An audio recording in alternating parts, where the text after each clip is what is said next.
Yo, here we go. We live. Welcome to another episode of the panel. In case you don't know, one team has advanced to the NBA Finals, being the Boston Celtics. They swept the Indiana Pacers last night, took care of them, packed them up, shipped them to Cancun, and the Boston Celtics have made it to the Finals for the second time in 3 years. Fellas, talk to me about this game last night and what this means for the Celtics to go to the Finals yet again. Ron, I heard you ended the playback instantly. That's what I heard. So the rumor is the moment the final buzzer went, you was gone. Why is that? I'm just curious. Well, you know, when you root for a certain team and you don't advance, well, if that team doesn't advance, you don't really want to see the other team celebrate. So that's called sour grapes. That's called sour grapes. So you're gonna sacrifice content and letting people see the Eastern Conference Finals MVP and all those things. Hey, honestly, I forgot all about that. No, you didn't. This is no, you didn't. No, chill. You did not. No, you didn't. I swear. No, you did not. Because if they would have won and Halliburton was the conference finals MVP, you would not have forgotten about it. So no, you didn't, Ron. That's called sour grapes right there. No, you did not. Hey, man, you did. I mean, as far as the Celtics going to the finals, I'm really not surprised. I mean, Jimmy Butler ducked smoke. Donovan Mitchell quit. Donovan Mitchell quit after he had a chance to win. And then Tyrese Halliburton fizzled out. So, you know, they go ahead and get a cakewalk. Listen, I picked Boston to go to the finals before the season, and I said Boston Mavs, Chilltown. Well, you've always been riding with Kyrie Irving. You've been riding. This is years now. This isn't for those of y'all that don't know my man Crunch Time over here. Crunch is a Kyrie Irving advocate. He's Kyrie Irving is his guy. Sure.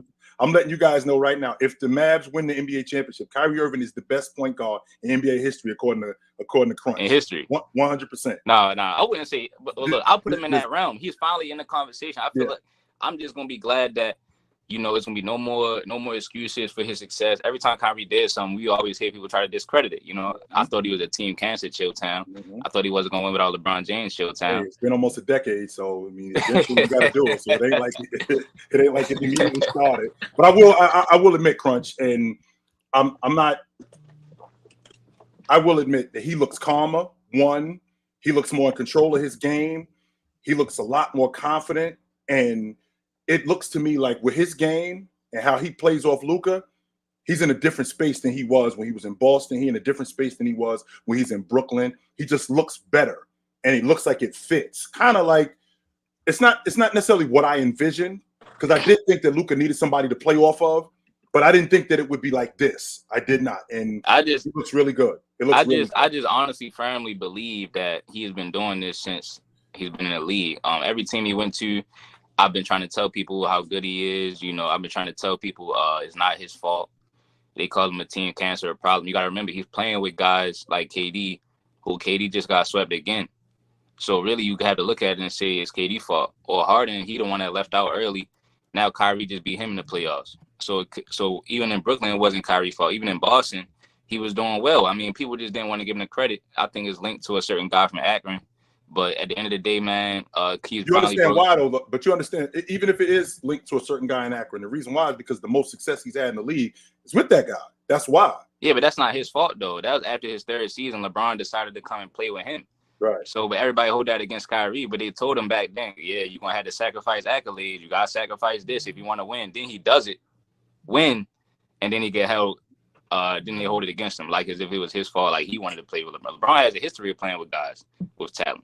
So people should have looked at it like that. I feel as though, but it's cool. Kyrie, the truth comes to the light. It's a year of the truth coming out. Just like Cat Williams said. You know what I'm saying? Maybe. I don't think they winning it, but I like how Kyrie Irving playing right now. Oh, you still doubting him? Oh, absolutely. I think the Celtics. Oh, you're right. I forgot you're right with your boy Tatum. Yeah, 100%. I think the Celtics are winning the championship. Chill, you think they rolling over? I don't think they smoking them. No. I'm not doing that again. Nope.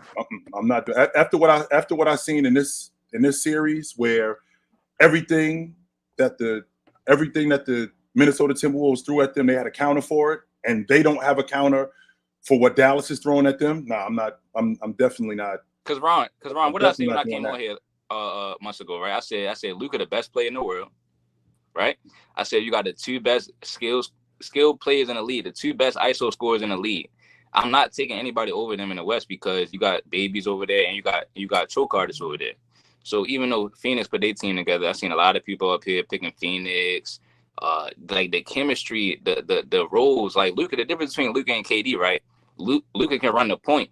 So KD was just over there trying to score and get buckets, just like Kyrie. They had no direction. Luka is kind of like a Harden a little bit. He can score and play make, but he's in his prime. So if Luka is in his prime, bro, and we thought Harden and Kyrie was going to do something, what do you think Luka and Kyrie going to do? Hey, Crunch, the crazy thing is, I don't even know if Luka's touched his prime yet. No, he in his prime. He ain't. I don't know if this is the best we've seen from him. I don't know if this is the best we've seen from him, but he in his prime. He's so young that he still has the potential to get better. Yeah. Whether he will, like he could possibly be at his peak. From here, he could go, he could progressively get worse, but he could get a little bit better off ball. He's still young, so he still can improve in a whole lot of areas. How much? Who knows? But yeah, if he if get a little bit better off ball game, catch and shoot game, stuff like that, then I feel as though that's probably the last layer that he'll need, because you want to switch up the offensive schemes at some point. Yo, Crunch, you kind of delayed right now. You trying to jump off and then jump back in? All right. So I'm just trying to make sense, Ron. I'm sorry. I'm just like I see what Dallas is doing, and I feel like the trades that and I don't even think Jason Kidd actually he's dug into his bench a little bit more. I mean, I know this sounds crazy, but Curry's still over there. So he's got another long ball shooter over there that he hasn't even tapped into.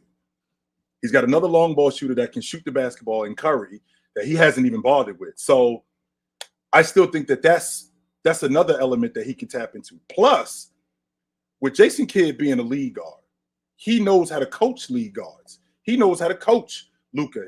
I don't think that he's gotten the best out of him defensively, but offensively, he's gotten as much as he could possibly get. Maybe he could get more. Same thing with Kyrie Irving. He knows when to turn those guys loose, what situations to put them in. A prime example would be when Minnesota goes to that switch action. I mean, Jason Kidd is over there rubbing his hands together, because now that's all they're doing is they hunting matchups. If Minnesota is going to switch on the perimeter like I thought that they would, all they doing is just straight hunting mismatches and getting the mismatch that they want. If I'm watching, I still have not gotten a satisfactory answer on how Rudy Gobert ends up on Kyrie Irving on the perimeter. That's making me nuts. I can't handle that. But that's the idea of Jason Kidd, where he's patient with switching and where he's patient with hunting matchups. He's getting the actual matchup that he wants, and once he gets that matchup, he's going after him. So I am surprised that Dallas handled them the way that they handled Minnesota. So series isn't over yet. It's done, Mars. It's not. We got tonight to see if Minnesota are gonna stay alive. But this meant to be about Boston making the finals. How we get to Dallas? Right? Yes, it is. Yes, 100%. Boston. I want to bring it back to Boston right quick. Crunch, you all right? There you go. It looks like you're good now. Ticket Mars. I want to hear from you guys about this series as well. And what does this mean for Boston? They've ran through the East so far. Does this mean that they're clearly the most dominant team in the league? Well, I think it starts by saying credit to Indiana. I know Tyrese went down and everything, so like people aren't really trying to give Indiana their flowers. But if there was questions about if that offense could translate to the postseason, I think they answered them with flying colors. That offense worked, like it 1000% worked. So if they can keep Pascal, make a couple changes, maybe get Benedict back, even though I'm not very high on Benedict, get Benedict back. They can. What's your issue with Benedict, Miles? What's your issue with Mathurin? What's your problem with him? I think he's a ball stopper, but he's young. But he's young, so I think he can figure things out. But just right now, I think if he was there, I think they still would have like been a very good team, but I don't think he would have necessarily made them better right now. But he's only in year 2, so year 3, like as he develops, I think he'll be fine. But there's an alternate universe where this series is still going on, and Indiana's up 3-1. Like that's how close these games were. Like game 1, game 3, and game 4. There's an alternate universe where Indiana got all of those games out. There's an alternate universe where it's a 2-2 series. Like this series is still going on in a bunch of different universes. We just happen to be in the one where Boston came back and closed every single one of those close games, which is a testament to Boston. Mars, Being down and coming back, like that's a good thing. Is it fair, Mars, that after game one, that was the series? That was their game to win. Like if they were going to be competitive in this series, they had to win game one. They win game. I think they win game. I mean, obviously it's a different series. They would have been up 1-0, but like they win game one. I think with how the rest of the series is unfolded and how hard Boston have tried to stop this Indiana offense, they had a chance to win this series. I don't think it's just Boston. It's a cakewalk. Like Indiana were competing, and maybe some people are going to say, "Oh, that's a knock on Boston. That's why they're not that good." Because hey, if Indiana without Tyrese can compete, what are they going to do against the teams in the West? I think once you get to the playoffs, teams are going to compete. Good teams are going to compete. Without Tyrese Halliburton, Indiana's still a good team. Offensively, that's still a good team. TJ McConnell, wonderful. Andrew Nembhard, shout out to him. I don't know. I didn't see this at Gonzaga, but hey, I mean, he's developed. So shout out to Andrew Nembhard. Shout out to Miles Turner. Obi Toppin defensively. Jesus Christ. Go after him. Get him. Obi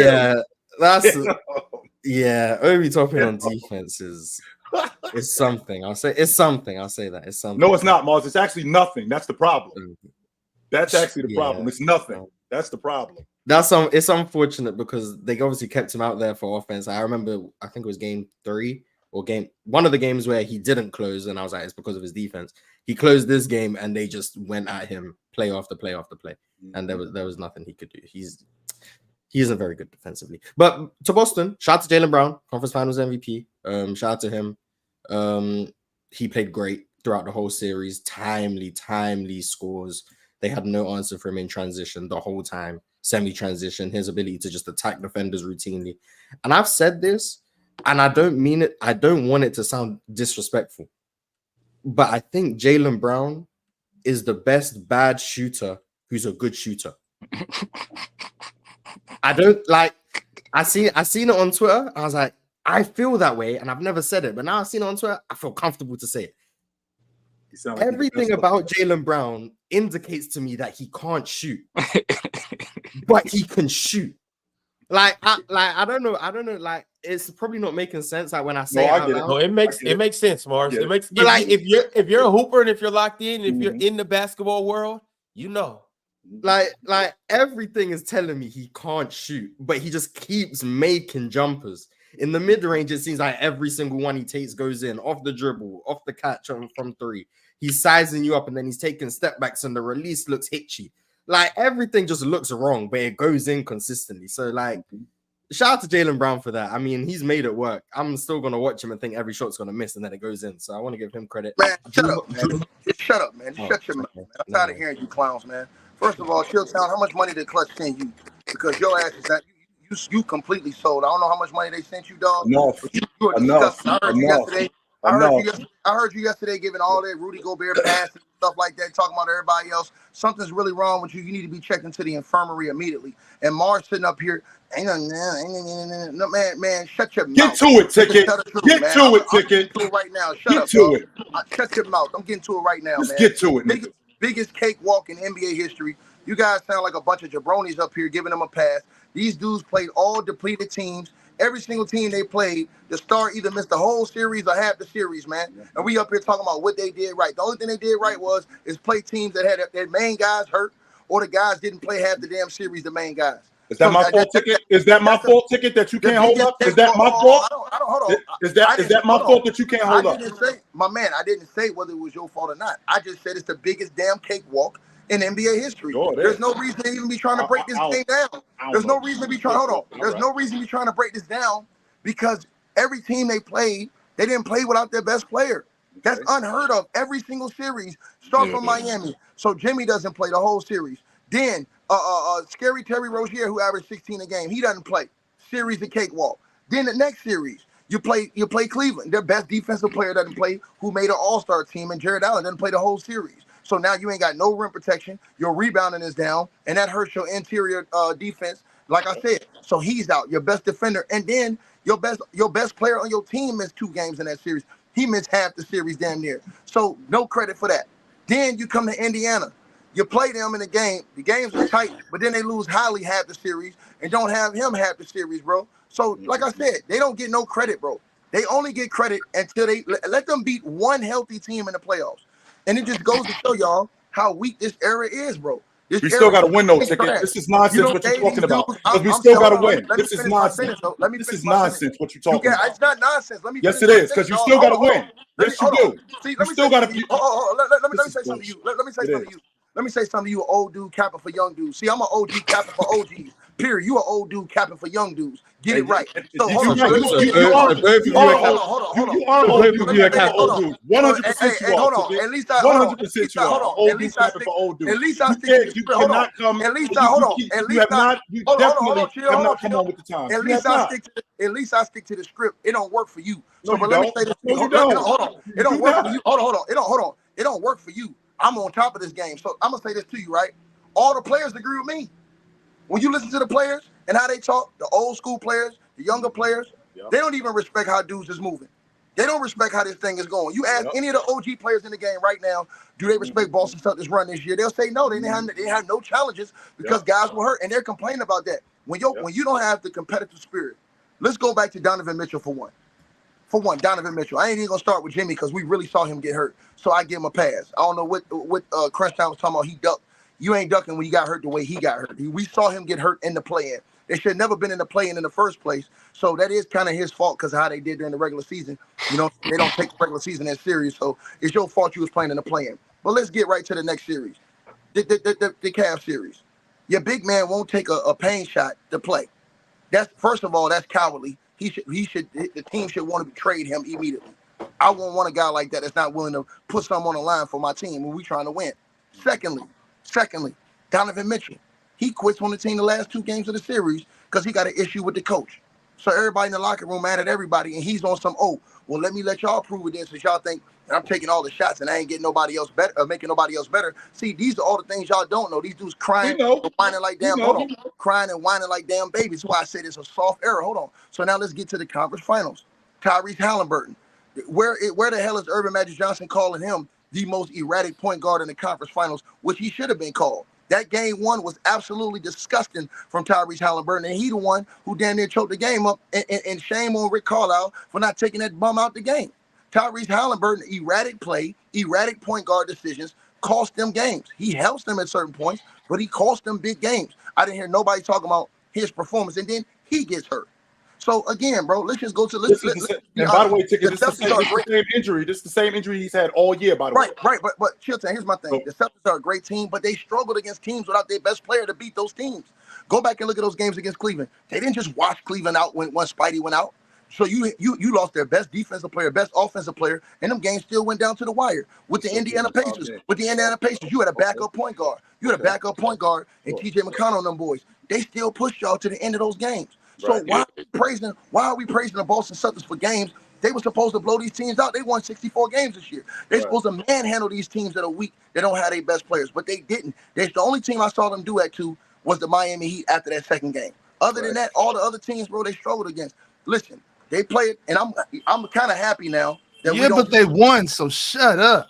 Oh, man, here you go, man. What's up, Monique? You all right? Yeah. You just got this. Is it Monique or Mo Freak?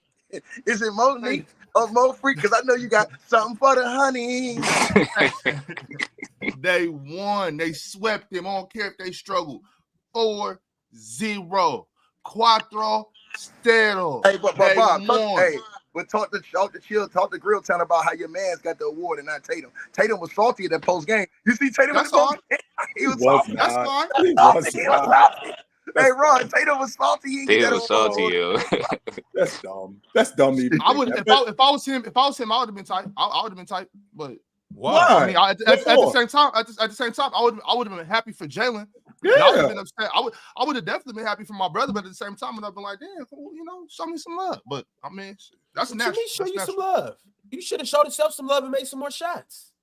He played good. Jayson Tatum played good. Jaylen just played better. That's all. So that's why you can't be salty if somebody Tatum just never proved nothing. Yeah, but not salty at him. Like I've been in situations like that where somebody might got an MVP of a tournament. I'll be like, I know I play better than him, but I'm still happy because that's my brother, though. But that's what I'm saying. I don't think Jayson Tatum knows he played better than Jaylen Brown.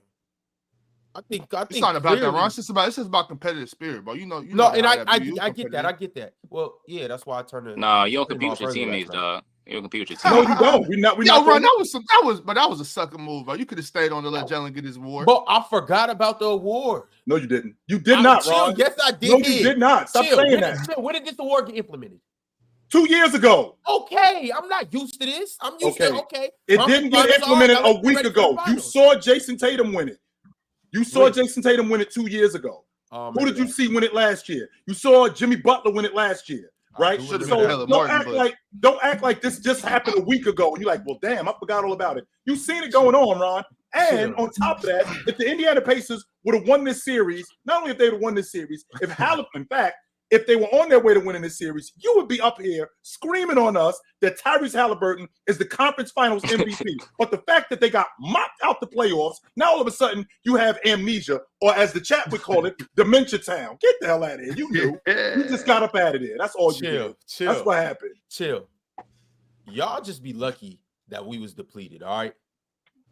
If Halliburton played all, y'all be lucky that we're if Halliburton played, it would have just made it interesting. That's all. What your boys did yesterday was you made the game fast. You tried to make the game out of control. The Celtics could play like that, but then they got the game back under control, and they knew that you guys were going to run out of gas at the end. I didn't understand why Obi Toppin was in the game at the end, because they straight went after him, and they didn't go after him once or twice. They went after him every trip.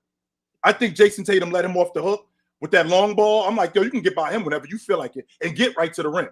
Because he was doing that too. Because I believe the big guy who I think is soft, he was on the bench, so they didn't have any rim protection. So because of that, you could get by him whenever you felt like it. So if Tyrese Halliburton would have played, Ron, it would have just been more interesting. They still would have beat them though. I do want to say this though. I got to give credit. Mars gave credit to the Pacers, but I also got to give credit to him too. Mainly because they really did make this a dogfight, and the Celtics didn't just yes, they swept them. A dogfight. But get up out of here with that. You got swept. You don't deserve no love for that. Yo, relax, bro. Hey, they fought every single game, regardless of game two. Game one, it went down to the wire. Celtics fans was sweat. Y'all act like you weren't. It went down to the wire and took a game-winning shot in overtime for y'all to win.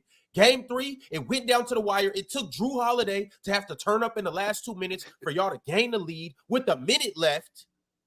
Against the team that's garbage and this, against the team that's garbage and this, that, and the third, and y'all won it in the last minute.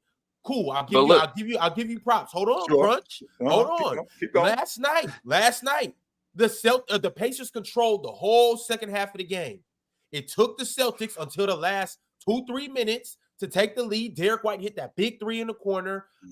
Jaylen Brown got downhill a couple times. Drew Holiday got a big and one. Y'all won in the last couple minutes. What I'm merely doing is, this is not me discrediting the Celtics. I know you Celtics stands are ready to jump out your seats and punch a window. That's not what I'm doing right now. Right. That's not what I'm doing right now. I'm bigging up the Indiana Pacers for making this a tough competitive series. Bro. Hold on, Crunch, relax, and exceeding their expectations. This is embarrassing. It's not embarrassing. I'm bigging up my young boys. And I'm also saying this. Man. I'm saying it to say That's this. Some pride, bro. I'm saying it to say this. When you young, you supposed to get your ass kicked in the playoffs. So I'm glad they showed up. I'm glad they got their ass kicked. We'll see what they come back next year and look like. Same thing for the Wolves. Y'all showed up. Y'all got your ass kicked. We'll see what y'all look like next year in the playoffs. And you ain't supposed to get swept. You're not supposed to get swept. You're not supposed to get swept. Why are you not supposed to get swept, Crunch? Why are you not supposed to get swept when your best player's not out there? Why are you supposed to get swept when you don't got your best bench piece? You asked me a question, right? Because they's in the conference finals, right? You have some dignity, have some respect for your damn team. And what I'm saying to you is this, Ron. You're bigging up the Pacers. What this means to me is that what I've been trying to tell you are the Celtics are not a threat. They didn't have no challenge in the East. So when they get to the finals, they might get swept. So that's what you need to be worried about, right? They got two number 2 options on the team. That's the problem. So when they get to the finals, honestly, I think the Mavs run was more impressive. The Mavs beat 4 Hall of Famers in the first round.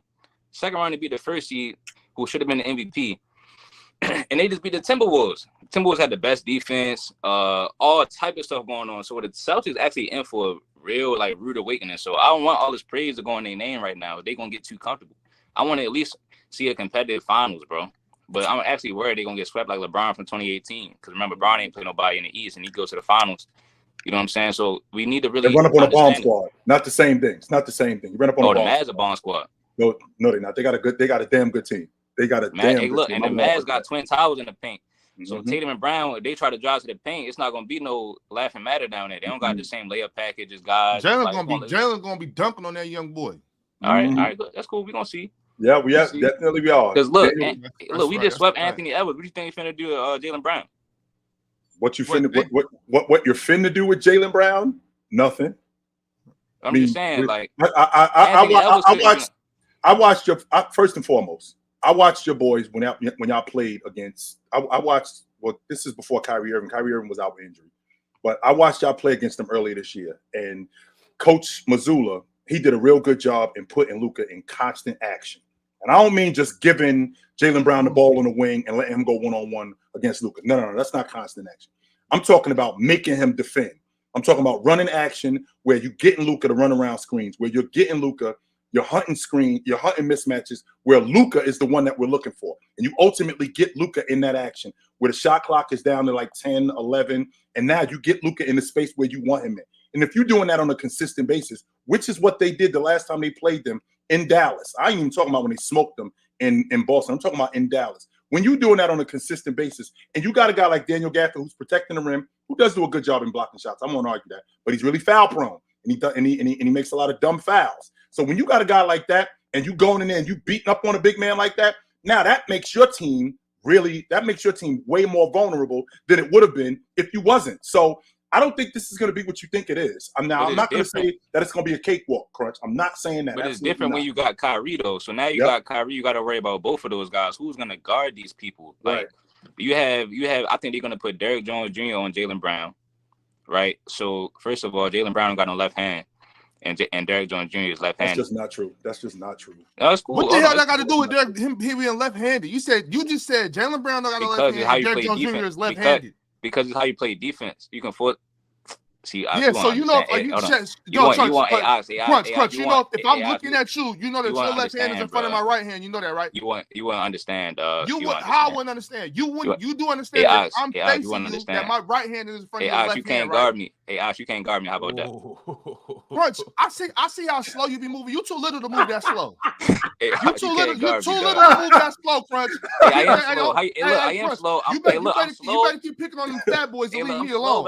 I'll take the ball from your little ass. Stop playing. But I'm methodical. Stop playing with me, bro. You too little to be that slow, Crunch. I'm slow, but I'm methodical. Crunch, you're too little to be that slow. You're like 5'9" and you're slow. So you 5'9". You're slow, bro. You're little and slow, Crunch. Bro, you don't even know what you're talking about, big eyes Bob, oxtail Bob. You see, Crunch, I'm the one who told everybody that you had a little game, but I wasn't talking about like you can get with me. 6 feet even, bro. Try to tell me anyways, let's talk about the professionals. Keep me and you out of this. Let's talk about the pros. I am a professional, but anyway, so look. Again, bro, it's just not gonna be a laughing matter for the Celtics, bro. I want to know who's gonna guard Luka and Kyrie. That's what I want to know from y'all. Because you're talking about the defense the Celtics gonna play, but you got guys that can pick that apart. I think Luka and Kyrie are the two best half-court scorers in the league right now. So they have an answer for all of that. And if you playing off each other, it's gonna be hard to kind of defend that. But what y'all think though? I just want to know like how y'all think they're gonna guard them. Well, one, they got to slow down their transition game. Kyrie Irving, the best in transition. As good as he is as a one-on-one player, he's the best in transition.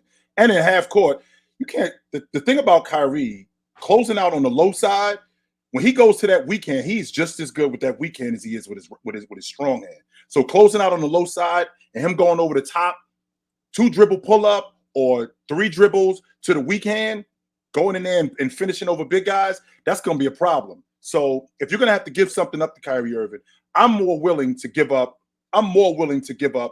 a 2 dribble jump shot. I'm more willing to close out on him soft to make Kyrie Irving shoot that jump shot. Number 2, I want to get the ball out of Luka's hands. If we're going to lose, with Derrick Jones Jr. doing it. We're going to lose with PJ Washington knocking out open shots consistently.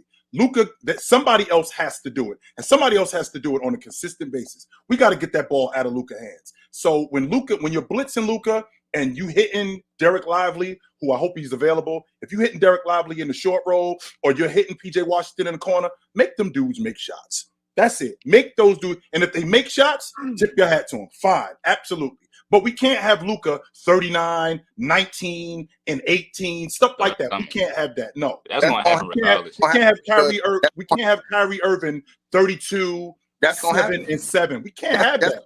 Well, you got 65, 70 points between those two guys. You got that. Can happen because that can happen because those two guys manipulate the game. You cannot stop Luka or Kyrie Irving from manipulating the game. They can manipulate the game however they want. And like I said, they will hunt mismatches with you guys. So, and they will continue to do that. So if you try to put Tatum on them, they will just run a pick and roll and get whatever matchup they want to get. You saw Luka do it to Rudy Gobert. You gave Rudy a whole pass. I didn't hear you or Mars or none of you clowns complain. No, we didn't. Whoa. Stop right there. That is not true. That is not true. And y'all gave him. I heard y'all, bro. No, you heard me. You heard me yesterday say, "quote I can't believe that they switched that." There was no reason why we switching. That's the one thing you left. You left it at that. You really didn't go in on Rudy Gobert for being a fake ass 4-time Defensive Player of the Year award. That's bullshit. Hold on, let me finish. Can I finish my sentence? How you saying this BS to me when your own goddamn cousin saying the same thing? Shaquille O'Neal. Did you tell him that too? Yes. Did you tell all the other? Hold on. Yes. Did you tell the other? Hold on. Did you tell the? Well, then he gonna look at you like you crazy too, because those guys, I trust them before I trust you. So they've been out there on the court. So I trust all those dudes that they were saying. Hold on. Listen what I'm saying. I trust all them before I trust you. And I'm gonna say it again. I heard you in here running your mouth again yesterday about Ben Wallace. You a damn lie talking about Rudy Gobert is a better offensive player than Ben Wallace. We saw what Ben Wallace did offensively, especially in the NBA Finals. He stepped it up a notch, iced out ski mask. You give Rudy Gobert hold on. I'm not lying. Hold on. I'm not lying. Hold on. I'm not trying to hear a word out of you about Ben Wallace. I'm gonna say this to you one more time. I'm gonna say this to you one more time. I'm gonna say this to you one more time. You're not putting Rudy. Hold on. You're not putting Rudy Gobert in any level, any way, any shape or form. Let's talk about Rudy Gobert real quick. He has no jump shot, right? Just like Ben Wallace. Ben Wallace has minimal to no jump shot, right? Cool, no problem. Rudy Gobert has no post-up game, right? All Rudy Gobert can do is whoa. Stop right there. Wait. Rudy Gobert has no post-up game. Ben Wallace. But let me finish. But when you got to the big games, Ben Wallace stepped his offensive game up. He hit jump shots against the Lakers in the NBA. Hold on. This is stuff you can't make up. You can go back and watch the tape. He hit mid-range jumpers against the Lakers. He scored in the post against the Lakers. He got offensive rebounds and tip-back dunks against the Lakers. All these things Rudy Gobert hasn't not shown you on a consistent basis he can step up and do in any series. He's done it a game. Hold on. He's done it one game, a game here, a game there. He hit the lucky fadeaway. Get out of here, bro. Again, bro. Again, bro. Ain't no Luka Dončić and Kyrie Irving are manipulating any of those matchups with the Celtics they want. There ain't nobody going to stop them from doing that in this era. And then back to what I was saying about Rudy Gobert, y'all was saying stuff like, oh, well, he couldn't help that. They'll do that to anybody. That's not true. They're not doing that to all the greats the way they were doing it. Some guys could step up. For example, Ben Wallace on that pick and roll, Ben Wallace was a great perimeter defender. You don't have to believe me. Ask Tracy McGrady. Ask Kobe Bryant how it was when Ben Wallace switched on them on the perimeter. So he could switch on you at times on the perimeter, and he was a monster out there. Rudy Gobert is just out there getting cooked, bro. And all these dudes ain't hating. All these NBA players, bro, ain't just trying to hate on Rudy Gobert, bro. Right. They're not. They're telling you what they're seeing and not seeing, bro. You're not seeing the impact. And guess what? Your boy just came out yesterday and said this too. He said, bro, somebody said that, oh, Rudy Gobert, look at this plus minus. Those numbers lie. Those numbers can lie too. Those numbers can lie too, sir. So, but all I'm saying to y'all is this. So when you get to the NBA Finals, right? Mm-hmm. Now, here's the difference right here, right? Guess what? It won't look as bad against Al Horford as they did against Rudy Gobert. You know why? Because Al Horford can somewhat move his feet still a little bit. Remember what happened with KD when he got switched on KD in that series? Yep. He could still move his feet, contest, and still play solid defense. Rudy Gobert got rubber band legs, man. That dude ain't coming up off no pick and guard, no pick and roll like that. How you feel about the league leading scorer? So since you bringing up older dudes, right? Since you want to bring up older dudes and you trust older dudes more than you trust me, you trust older dudes that played in the NBA more than you trust me. How do you feel about Michael Jordan getting switched on to Shaq on the perimeter? How you feel about that? You said Michael Jordan getting Michael Jordan, who averaged 32 a game. He's got Shaq 23 feet away from the basket. How you feel about that? No, come on. You talking about Shaq? Switch it around, Ticket. We got Michael Jordan. This is. I'm explaining it to you. You said it wrong. Michael, no. You got Michael Jordan. No, I did not. Michael Jordan is hunting the switch. And now we got. Oh, okay. Now you said it differently. Okay, now you said it differently. Switched on to Jordan, 25 feet away from the basket. How you feel about hold on. Let me answer that question. Now you said it differently. Hold on, because you said it different at first. Go back and rewind the tape. You said it differently. So now let's talk about that. First of all, which era Shaq are we talking about? The Shaq that when Mike was in the league. Hold on, let me finish. The Shaq that was when Mike was in the league. That Shaq was more nimble. That Shaq was better at getting up on the pick and rolls, and that Shaq was more athletic.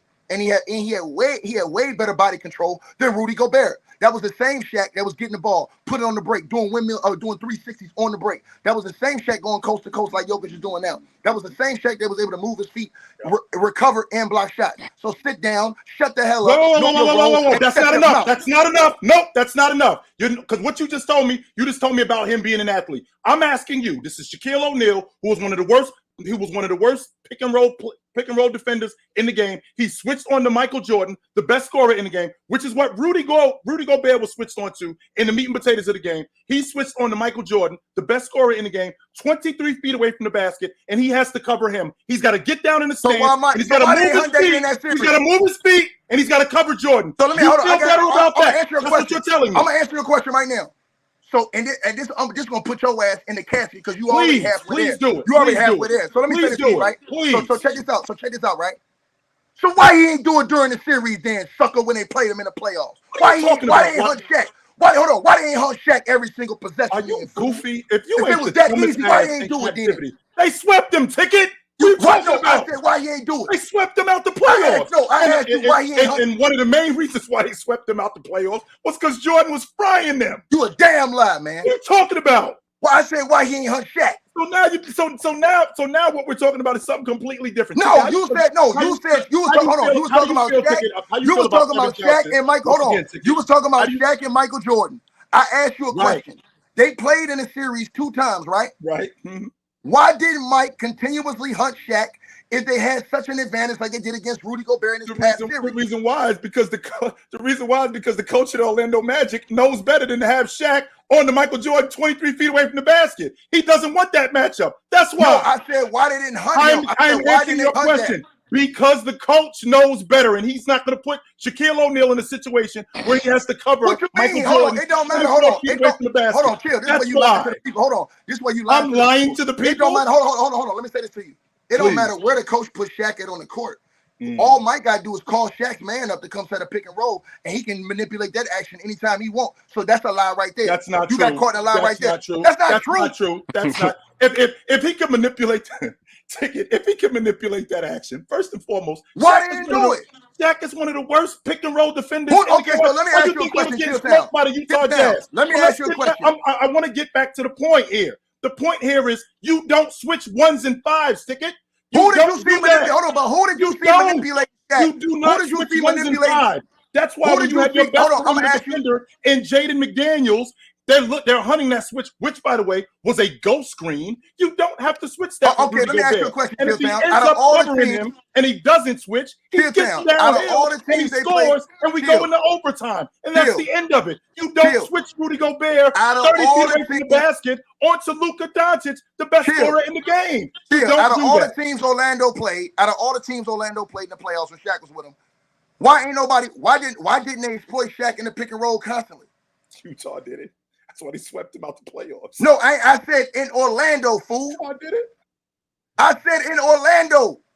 The hell is wrong with your hearing? That wasn't their offense. That wasn't their offense. Hold on, come on. That was not. You said, hold on. You said this because here's my point to you, right? Yep.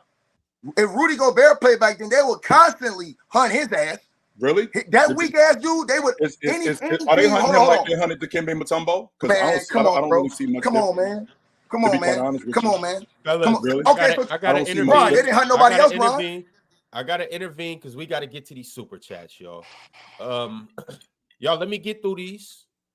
We're gonna switch things up a little bit today. I'm gonna get through all these super chats that are currently here right now, and then we'll start handling. Hey, Ron, one last thing before you go. One last thing. This fool in the comment section said teams didn't run pick and roll back then. My man, get some baby oil and slap yourself. Because that's all they did was run pick and roll. Get some baby oil and slap the hell out yourself for saying that dumb ass stuff in the comment section. They didn't run pick and roll. First of all, Stockton Malone, their whole career ran pick and roll. You damn fool. Tim Hardaway, and goddamn on his old morning ran pick and roll the whole damn time. You want me to keep going, dog? Something the hell is Shaq and Penny ran pick and roll a lot. You sound like a damn fool, boy. No. Like the video. Shout out to all of our members. Shout out to all of our goofies. And shout out to all the damn fools in the chat. Y'all all make sure you like the videos. Subscribe if you haven't subscribed. And we're going to keep turning up for y'all for the rest of the playoffs. We got just about a month left of basketball, so this should be interesting. Can't wait to see what the finals looks like. It's been a good Eastern Conference Finals. Been a good playoff run so far. We got a big game tonight, and we will talk about that. Also, we are going to be on playback.tv. Make sure you join the Players' Choice Room. Open Gym is on playback right after this. Mars Adamo going to have a lot to say about, what happened with this Celtics series and also what's going to happen tonight. Y'all be sure to tune into them, tap in. It's going to be a good show. Also tonight on playback for the Mavs and the Wolves, JD's going to be holding that game down. So y'all be sure to tap in with him, join that stream. We're going to see what game 4 looks like. We're going to see whether it's going to be a sweep or not. But as for these super chats, let's go ahead and do the damn thing. Got a member, my man Steven Taylor. He became a member today. Also, Ambidextrous became a member as well, and Marcus Jordan also became a member. Johnson, so shout out to those three. Johnson, Ron, Marcus Jordan. Where you at, Ron? Marcus Johnson. Where you at today, Ron? He became a member too. So shout out to Marcus Jordan. Also, Do Not Disturb Rick sent through a super chat. He's been a member for 9 months. He said, I can't believe Ron's trying to justify a sweep.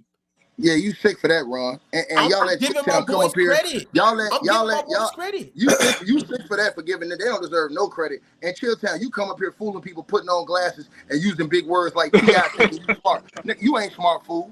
Smarter than your dumb ass. Dreamville HQ's been a member for 2 months. He said, how do we think Tatum will perform in the finals? How he performed last time? Can't see the same dude. Absolute choke job. No, it's gonna be worse. No, it's gonna be worse than last time. It's gonna be worse than last time. Well, how's that gonna work? Y'all got Derrick Jones Jr. guarding Jaylen Brown, right? So y'all think PJ can do something with Jayson Tatum? It ain't about that, Bob. It ain't about that. It's about this. Okay. What you said, what me and you talked about when we came in. His jealousy of Jaylen Brown. He's gonna be trying to force all that. Listen, I'm gonna tell you right now, Bob. Listen what I'm saying to you. Go ahead. He's gonna try to force up every shot in the finals to win finals MVP and outplay Kyrie. I'm trying to tell you this. He's gonna try to win the finals MVP. This is what's gonna kill that team. I'm telling you this. He's gonna come out there going for the gusto, and it's gonna make his teammates mad. I'm telling you this. Jayson Tatum was hot last night. I looked at him on the podium. He did not look right that he didn't win that award. So what you think? What you think is more important to him? You think it's more important for him to win a MVP or the championship? Man, Jayson Tatum want to win all them little awards along the way, bro. That made him feel. Watch what I tell you, Bob. He gonna come out trying to win. You gonna be like, man, this dude out here trying to win the finals. But this my thing though, Tickle. Let's say he do come off like, okay, I'm chopping this series. Like I'm taking my open shots. They gonna ride me, right? Let's say he comes with that attitude and he's playing good, like, because let's not act like Jayson Tatum's a bum or like he's weak or nothing like that. Jayson Tatum is one of them. So if he decides I'm gonna take over, and if he takes over the series, does that mean that that's bad for the Celtics? Like if Jayson Tatum decides I'm gonna average 36, I'm gonna average 36, 9, and 7. Does that mean that they're gonna lose? No, I'm not saying that. What I'm saying is this. I'm saying I don't think he's gonna play like that. I think he's gonna be taking bad shots. I think he's gonna be trying to get the one-on-one step back, pull up threes in dudes' faces.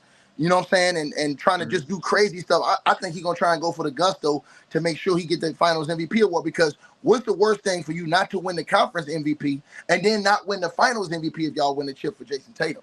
Jayson Tatum is a big nothing bad guy. About that. There's nothing bad about winning the championship. Hold on. But you're different, Bob. You think different. You're more of a team guy. I peeped that about you. Tatum is not. Tatum is more so about himself, bro. Listen, I'm telling you right now. I'm not seeing that, bro. I'm telling you this, bro. Hey, hold on. Him and Jaylen Brown secretly have a thing going on to where they got a secret competition of whose team this is. Listen to what Jaylen Brown said last night. When they gave him the award, he was like, I'm surprised. I don't never win no shit. That's what he said. Like, think about it. But you know what he's talking about. He's not talking about on the team. He's talking about in the NBA. He didn't even make an All NBA team. He's talking about people. No, you're right. No, you're right. No, Bob. He's not talking about in Bob. You're right. Hold on, Bob. You're right. Hold on. You're right. That's why I'm saying now they're back in the finals this year. What was the narrative last time when they went to the finals, Mars? Jaylen Brown outplayed Jayson Tatum. Mm-hmm. Right. So now he won the MVP. So now he won the MVP for this. Now this is when idols become rivals. Now this is when after game one you looking at this dude like, oh, this nigga right here trying to get finals MVP, huh? Okay, you trying to do that? Well, I'm telling you, it's gonna be one of them two back and forths and mixed in with Kyrie cooking their ass. It's gonna be real ugly. Okay, so look. Let's check this out. So when Luka Dončić wins Western Conference Finals MVP tonight or the next night, one of these next two games, Luka Dončić is gonna win the Magic Johnson Award, right? So is it safe to say, Ticket and Crunch, that Kyrie's gonna be over there like, man, I carried this motherfucker to over here. I should have got them. Is it safe to say that it's gonna be going on? Not Kyrie, Kyrie, but Mark Cuban already said that. Mark Cuban already said that.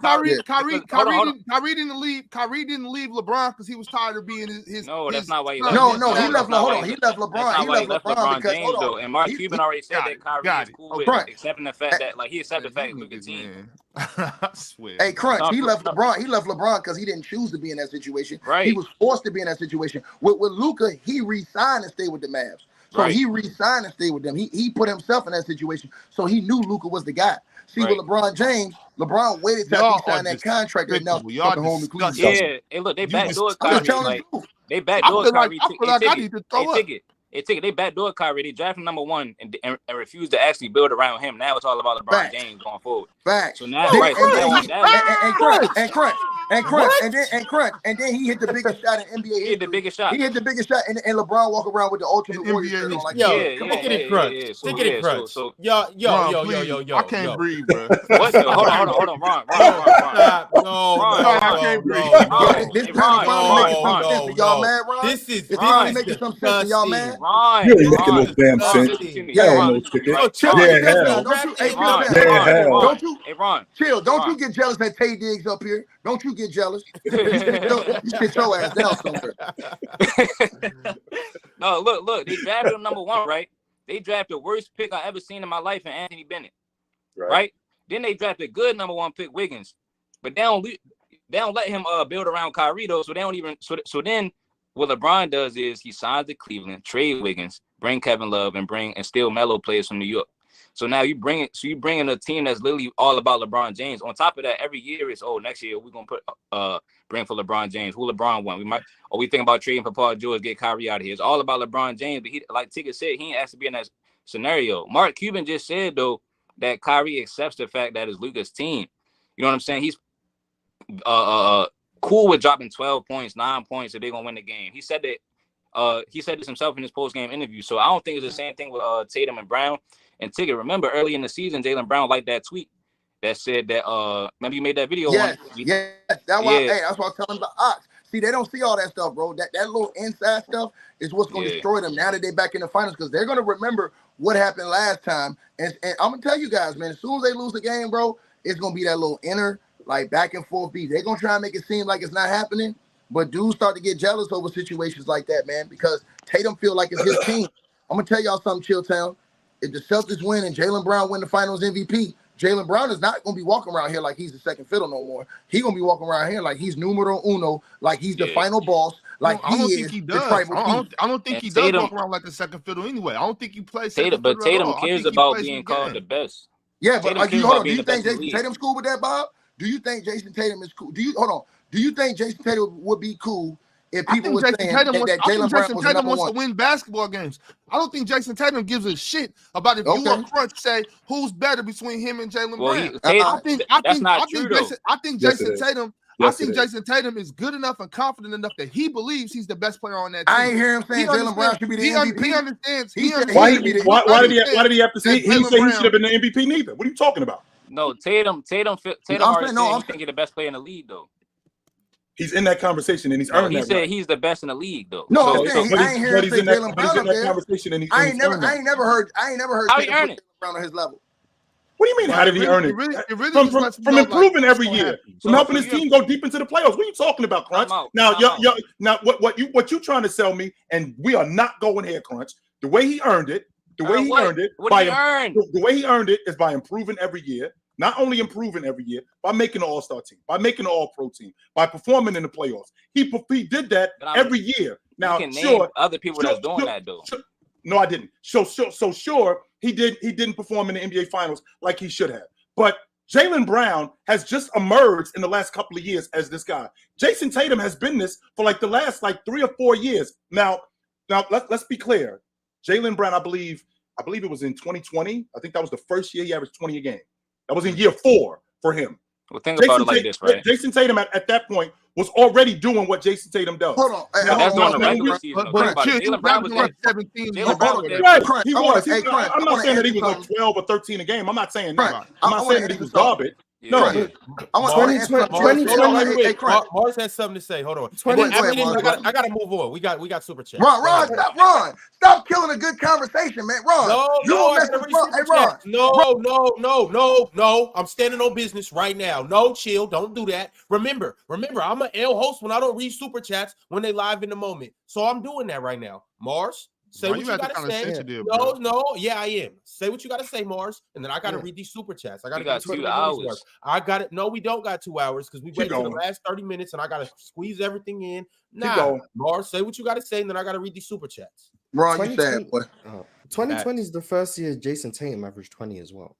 Thank you. They both started averaging 20 the same year. Thank you. So stop lying. I get Jayson Tatum was in year 3 and JB was in year 4, but it was the same year they both started. And Ron, something wrong with you, Ron. You the type of dude that has. Yeah, but it's the same time. But it's the same time. You can't say, Jaylen Brown's only been doing it more recently, and then Jayson Tatum's been doing it for long. It's the same amount of time. Jayson Tatum just did it early on in his career. He's been in the league longer than me. Yeah, but they've both been doing it for the last 5 years. So they've both been doing it the same amount of time. Been in the league longer than me. I'm gonna keep saying it. They've both been doing it the same amount of time. Thanks for calling out the Jayson Tatum has done it a larger percentage of the time. That's a fact. Someone averages 25 for 10 years and they play 20 years of their career. They average 25 for 10 years. Someone else can average 25 for 10 years of their career and only play 12 years. They both average 25 for the same amount of time. That's a fact. Jayson Tatum just did it earlier on in his career, but they've both been doing it the last 5 years. Jaylen Brown where it's been the same amount of time. But before 2020, Kyrie was there too, though. Hey, Ron. Getting in the way. Question, Ron? Getting in the way. Right. So, Ron, they say, hold on 1 second, Crunch. Ron, they say in the comment section, and I'll ask you this, Ron, because you've been in the locker room too before. They say I push narratives and stuff like this. On basketball teams, there are narratives, bro. In the locker room, there are cliques. There are narratives. You guys think it's just X's and O's? No. Something's wrong with y'all in the comment section. Nope. I'm telling you this from experience. Ron will tell you this. Bob will tell you this. He been in locker rooms. It's dudes that don't like each other in the locker room. It's dudes that only hang out with certain dudes in the locker room. Truth tell, you go out to the game, you might have a homie I'm going out with. I don't mess with them other guys. Me and Ticket hanging out after the game. I hang out with Bob, but Bob don't really mess with Ticket like that. Right. And I know that. Right. But when it's game time, we all in the same locker room. Y'all got to understand, all this stuff does go into equation. The stuff I'm talking about is not crazy, bro. This happens on. Ron can tell you this. Ron can tell you this happens on teams all the time, which is why, as a point guard, Ron's job normally, if you're a leader of a team, is that when you get in the locker room, get your guys together and leave all the BS out while we hooping. So when we come, that's why it be all kind of stuff going on. Ron but Tiki, you right, Tiki. But the thing about it is, we don't really know the exact. It's so much speculation, and the fact that it's so much speculation. But real quick though, because my thing is when we talk about locker room stuff. It's so much speculation from us. Even if you know somebody in the organization, even if you got the inside man, it's still so much speculation that we can't sit up here and talk about it as if it's facts. That's why he said, hold on. I'm giving you a fact. I gotta move on. Ron, I want to say this to Ron. I want to say this to you. This is a fact, Ron. Jaylen Brown liked the tweet dissing Jayson Tatum. That's a fact. So I laugh when people diss Ron all the time. I got to get on to this next super chat. Drink More Water sent through a super chat. He's been a member for 15 months. He said, shout out Drew Holiday for playing extremely well in the Eastern Conference Finals. It seems like every time Drew has a efficient offensive night, the team is impossible to beat. 18, 7, 6 on 73% true shooting. Plus, defense is outstanding. When did Drew Holiday turn into like a 6'8" small forward? Basically playing on the block, beating up your big man, just getting physical. I mean, he just looks so much better when he's doing high that. school. When did Ron turn into Uncle Phil? That's when he was out the house. He been doing this. He I got a couple new members as well.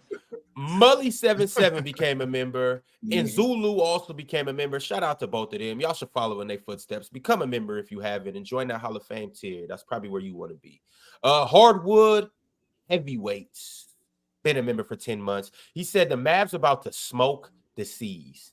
Kyrie back in Beantown. That's a scary sight. Luka about to claim the best in the world spot. Mavs in 6. Ox, will you finally give LD credit once this happens? Who? LD. Luka Dončić. Oh, I give Luka credit all the time, but I hold him accountable for his faults. I'm sorry. The brother don't play no defense. I'm sorry for saying it. He don't play no defense. He has now right. Hold on, Crunch. You talking about Ron W. Ho stand on business? He made a couple of defensive stops, a couple of defensive stands. I can't act like I didn't see it. Congratulations, Luka. Keep playing, keep it up. Play a little more defense. Now, like I said before, now when somebody gets by you, Luka, recover or rotate. Don't just watch. We're at step 1 now, Luka. Let's move up to step 2. That's all I'm saying. Do better. He's throwing less grenades. I'm happy for him. I'm not hating on Luka. I just look at what I see. All right. Don't y'all know me and Ron plan this? I tell Ron to throw me out all the time to make him look like he's strong.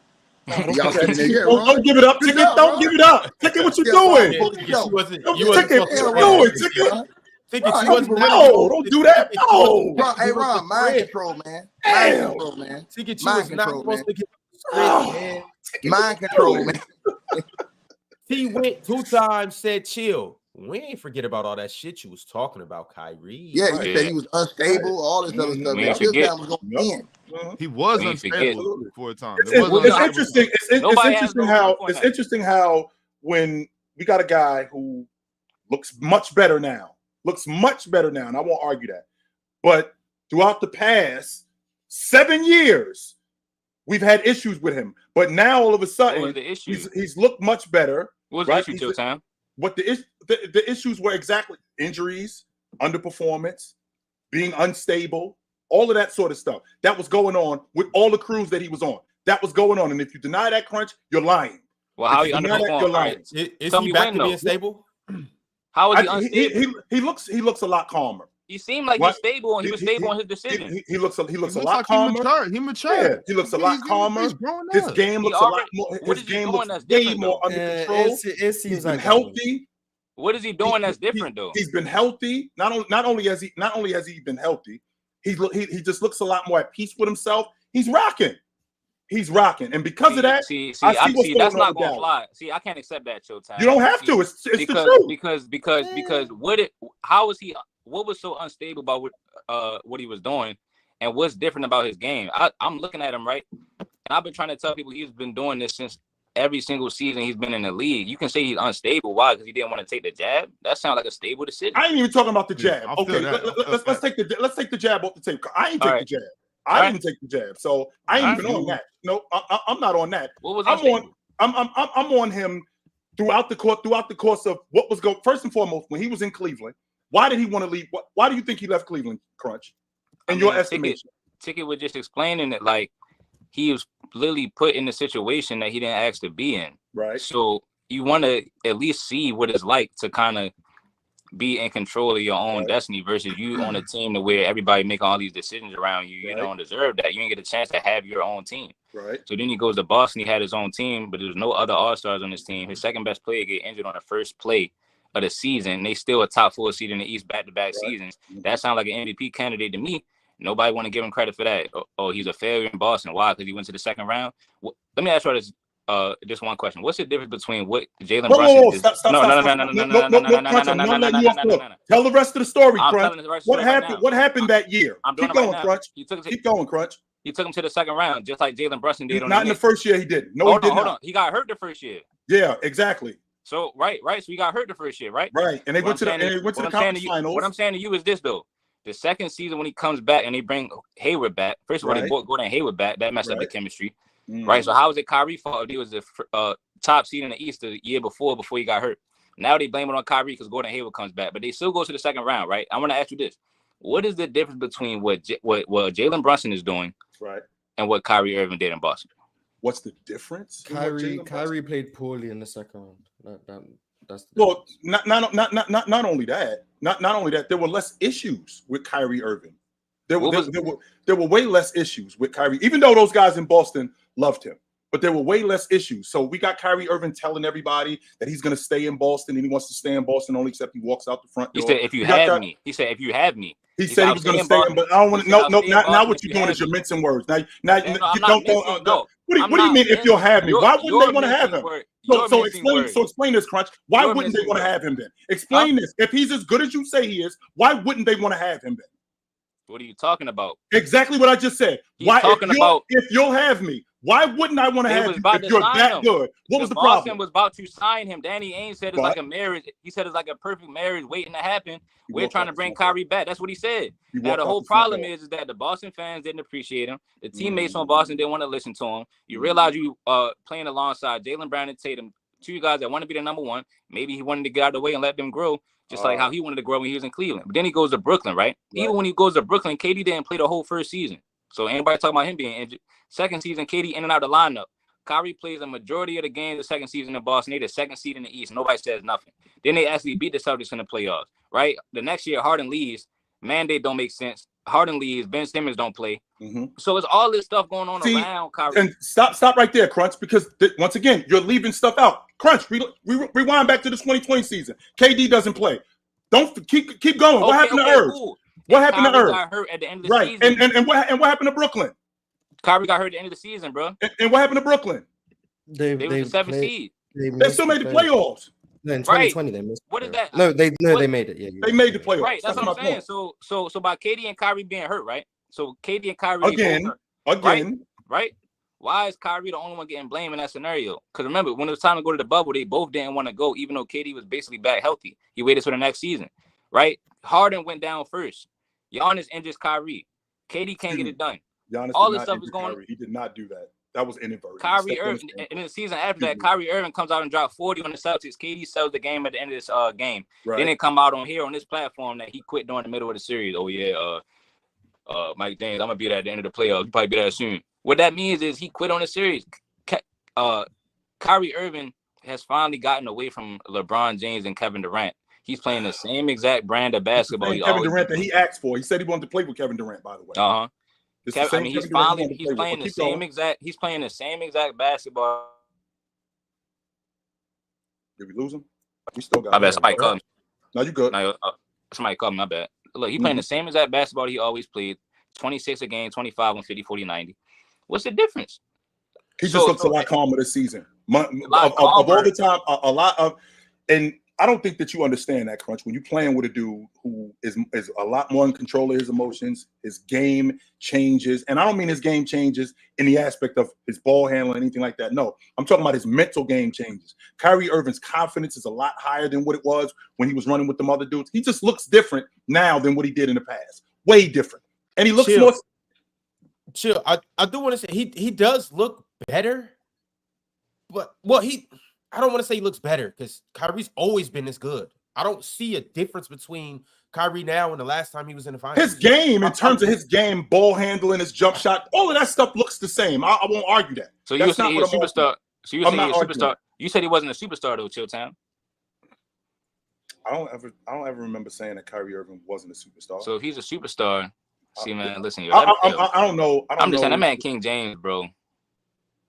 Oh, please don't tell me we're going back to LeBron. No, I ain't going back to it, but I'm just saying, dog. A lot of stuff. You think he ruined Kyrie Irving? Nah, he's still here.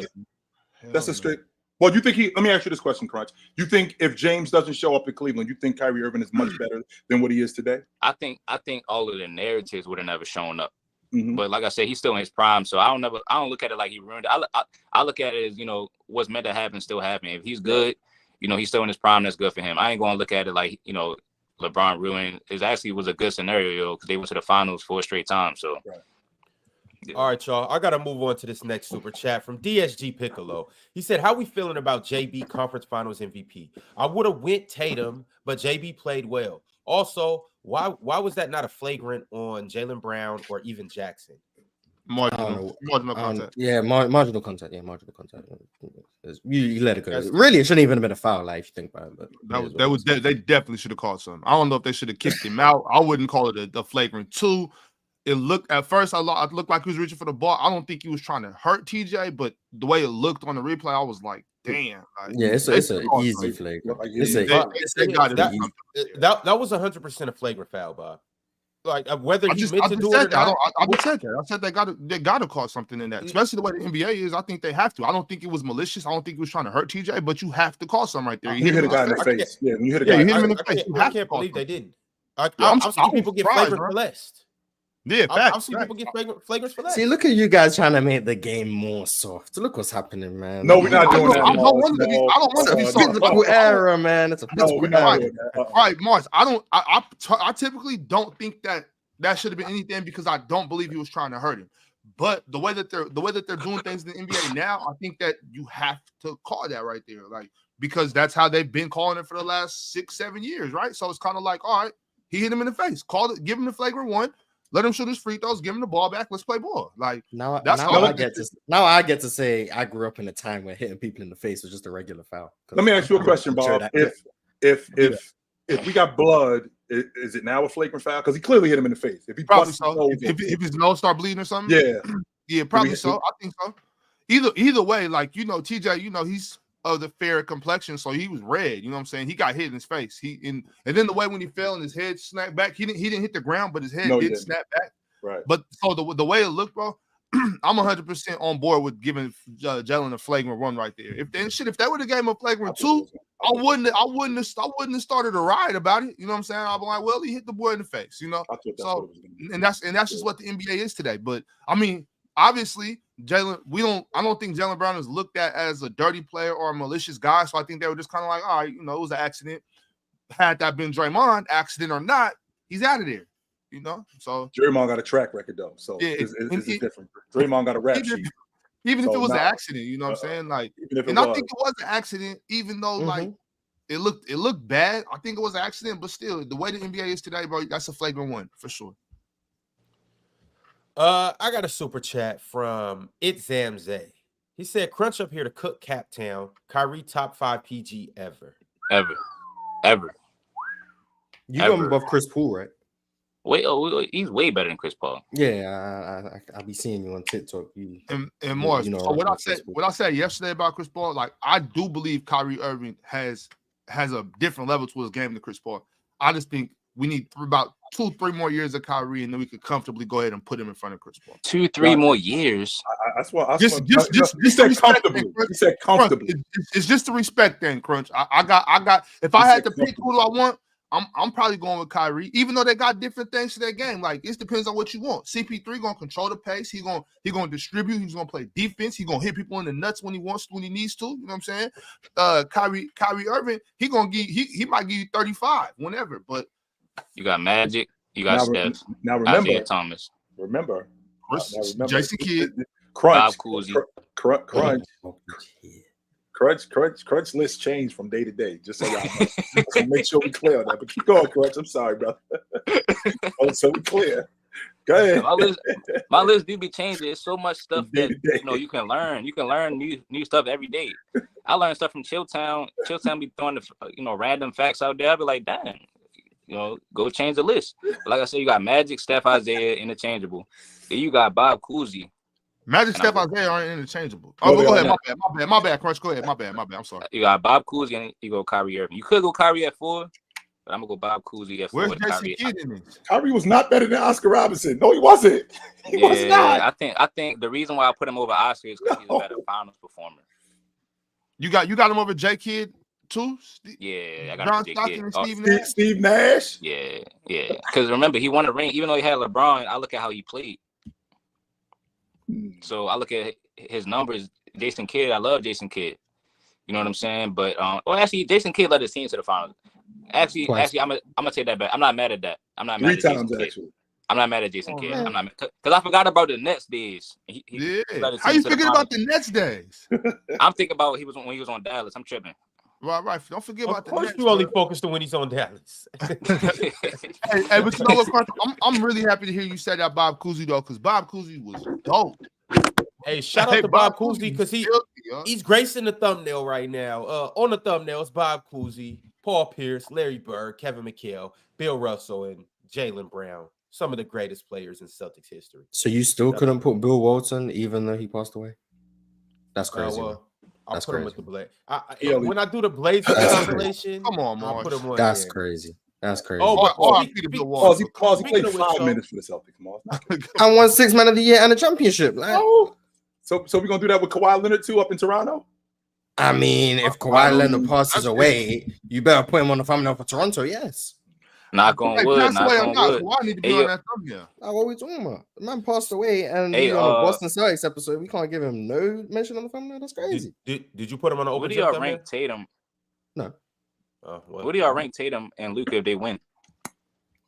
Think about. I was actually going to ask you that question, Crunch. If the Celtics win the NBA championship, what happens in Jayson Tatum plays the way I think he can play, and they end up winning the NBA championship, and he's the Finals MVP? How are we talking about him now? Clarify the question, though, y'all. Are we talking about like today, or I know y'all not talking about all time, right? No. So at the end of the 2023-24 season, going into the 24-25 season, how are we talking about Jayson Tatum? Cool, gotcha. He would have to be like top 35, top 30. No. Just today, Crunch. We're talking about going into the season. We ain't talking about all time. We're talking about going into next season. Oh, they end up winning the NBA championship. Yeah, we hope they end up winning the NBA championship. Yeah. He win the championship. I'll put him top 10. I'll put him top 5. So he's solidified as a top 5 player. See, then I had to question: is he better than Luka? I don't think he's better than Luka though. I don't think this gonna happen. Like, I really don't. If he does this, like he would honestly, I don't know how much it would move me. Crunch. It also depends on how he performs though too. Like if Jayson Tatum or Jaylen Brown comes out and averages 33, Jayson Tatum averages 25. It sounds like you're exactly. See, that's why I'm not gonna move Tatum that much. I think he's a top 10 player in the league if he does that. Like he's number 7, 6. Because I still got Luka Jokic, I still got Giannis over him, I still got Kyrie over him, and I still have So you think Kyrie Irving the top 5 player in the game? This season, he's making the case for right now. This season, it depends on how he performs. I don't know, man. It's tough. You can put him at number 5 over Embiid. You are the highest person on Kyrie Irving ever, bro. Like, you might be higher on Kyrie Irving than his mom. No, Kyrie Irving is a bowler. I won't argue that. No, Kyrie Irving is a bowler. I won't argue that logic. But with that being said, I mean, this is the Crunch's evidence.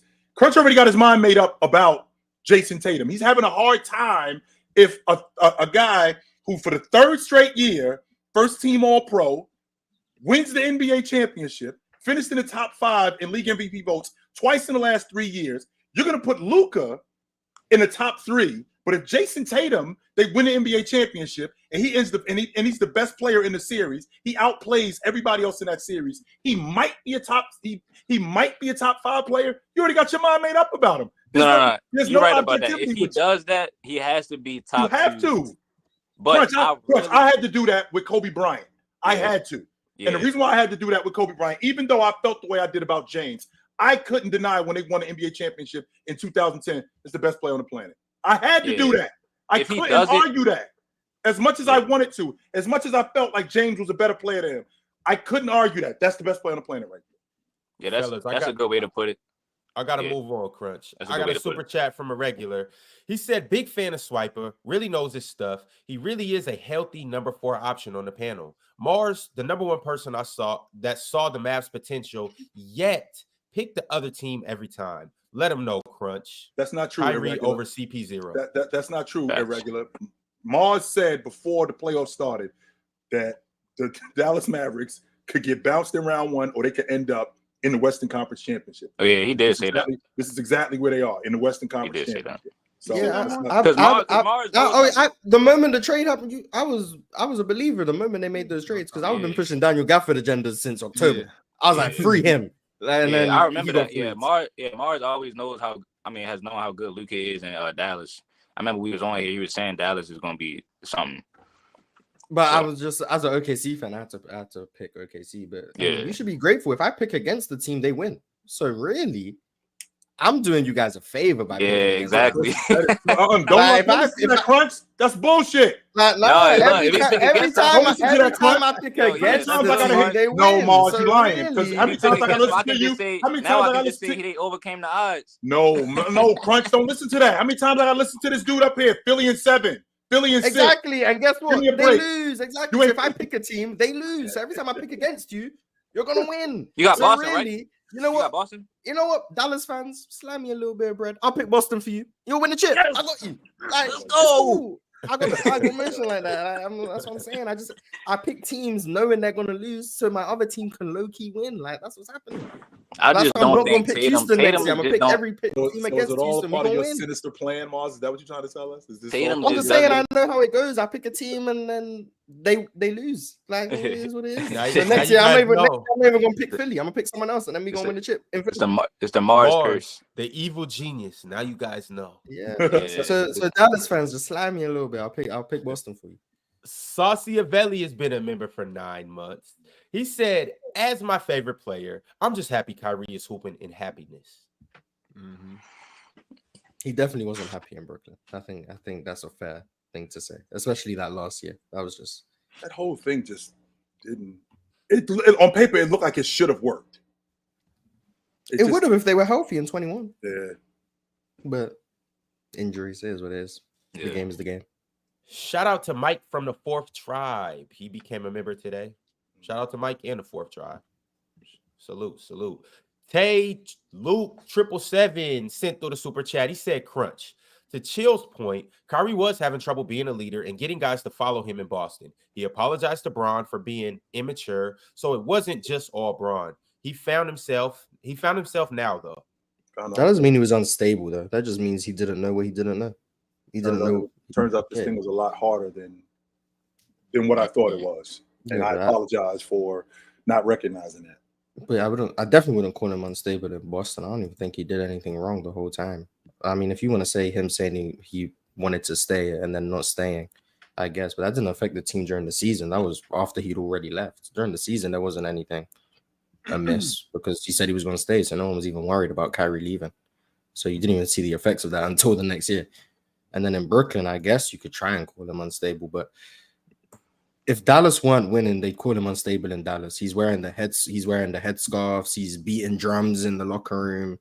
He's wearing the Palestine necklace. Like, if he was doing that in Brooklyn, they'd say he's not focused on basketball.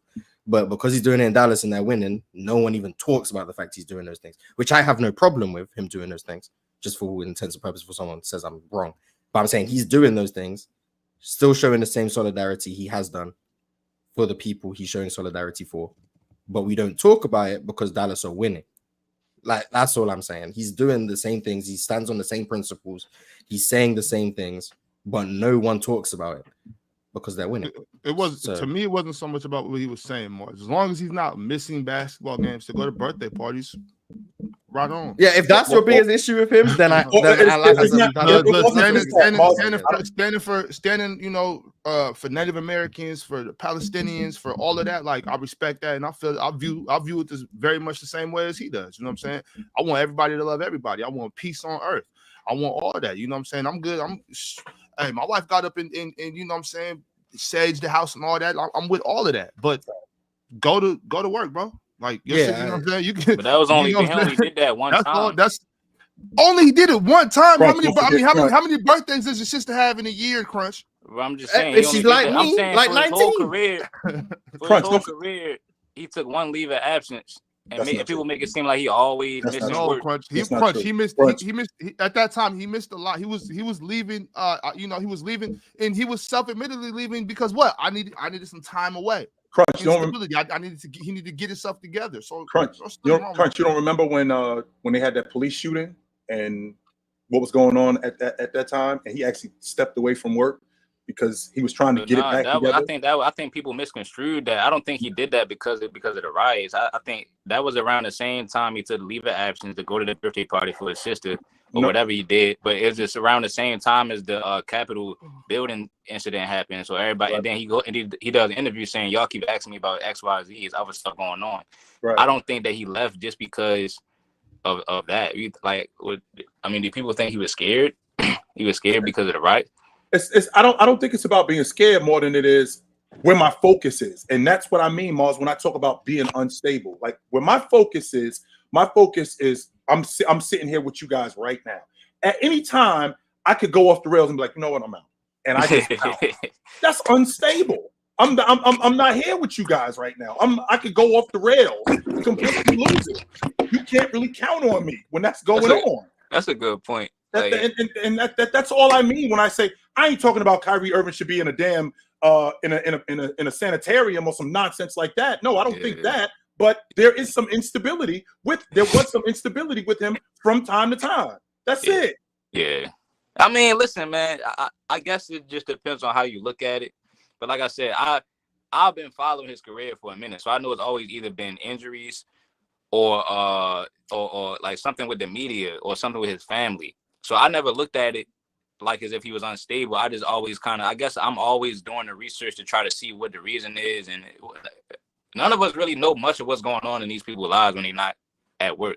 So, when they asked him, like when they asked Steve Nash, do you know what Kyrie is? And Steve Nash says, no, I don't know where he is. Everybody overreacted. Like, you're not going to know what somebody is if they do a leave of absence. Like, Ron, if I tell you I'm going to be gone for 2 weeks for some of my family, right? And then somebody asks you, hey, you know where Crunch is right now? You're not going to know exactly where I am. But that don't mean that, like, I'm just cutting y'all off and I'm not communicating. You know what I mean? So I don't know. But you at least gave us, but the difference though, Crunch, is you at least told us. Like, we ain't coming to work one day like, yo, where Crunch at? And we don't hear from you for 3 days. Yeah, so I mean, Crunch, I'm gonna assume that you're somewhere getting cooked by out of shape 40-year-old. Crunch, is this true? No, listen. No, Big Ox Bob don't want to play me one-on-one. So that's what that's about. That's what that's about, dog. Okay. And as far as he's deflecting. I really wanted to get back to this because I wanted to talk to Ticket about this. And we talked about the easiest paths to the NBA Finals, right? And we talked about how the Celtics that and what Ticket said was a fact. I don't recall a series or a playoff run where every team we ran into, their best player either wasn't available or got hurt at some point throughout the playoffs. I don't remember that. However, I do remember a time when the Los Angeles Lakers in 1987 went to the NBA Finals. On their way to the NBA Finals, they only beat one team that was over 500 in the Western Conference. And it was only 2 games over 500. The other teams was under 500, including the Seattle Supersonics. It was 4 games under 500 in the Western Conference Championship. Smoked them dudes. But on the flip side to that, and that's why I really don't want to talk about this too much because Ticket isn't here because I wanted to get his thoughts on it. So, but 2021 Suns is the team that beat injured teams. Anthony Davis in round 1, Jamal Murray and MPJ in round 2. No, Jamal Murray in round 2, and then Kawhi was missing in round 3. They played injured teams all the way to the finals too. And with that being said, sure, you got just as much a chance to get in the straight answer from him right now as you did if he was here. So you might as well ask. Y'all seen Mike Greenberg's list of the most dominant teams on a playoff run. He put the Celtics from this year at number 4.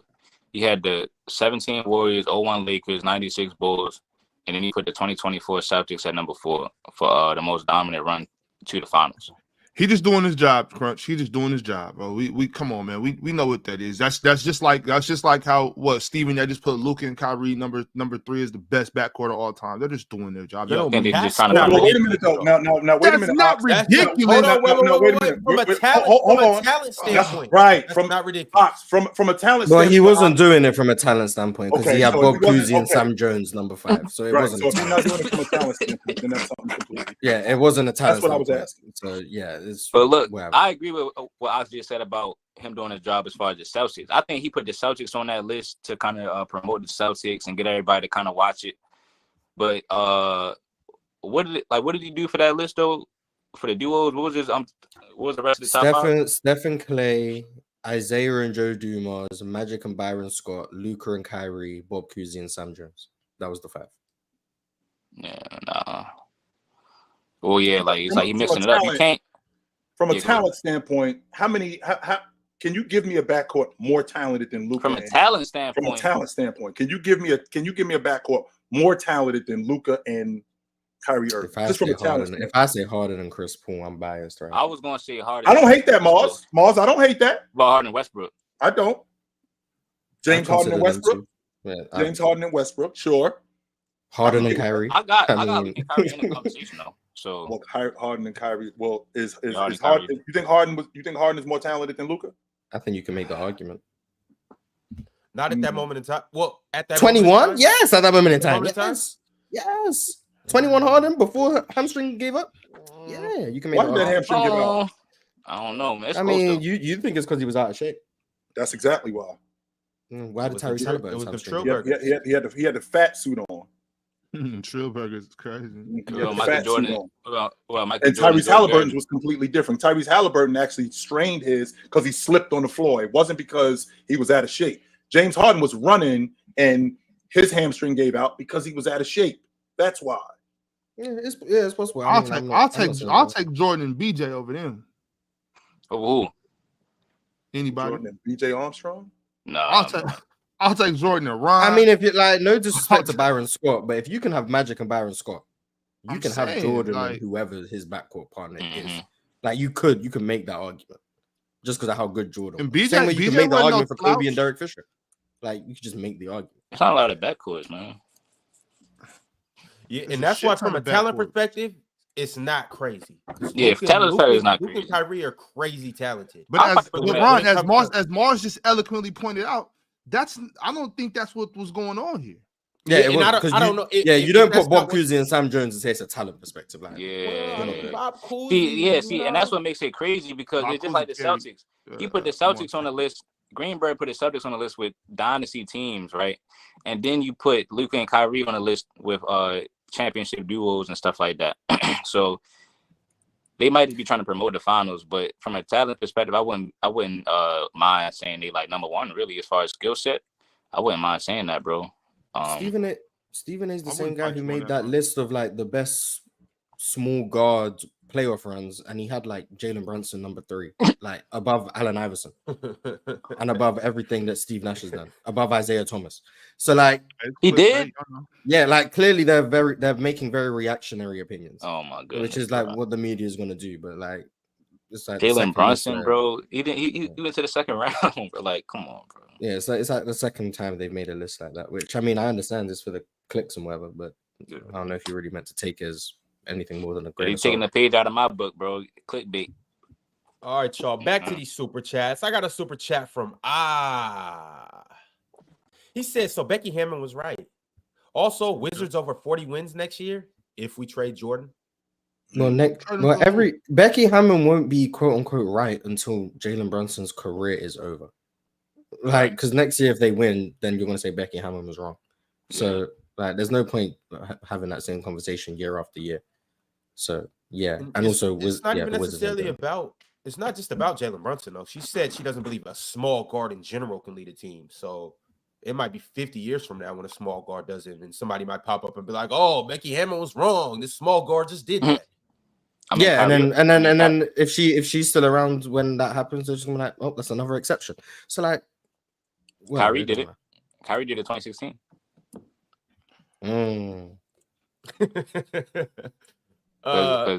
Wizards over 40 wins next year? Nope.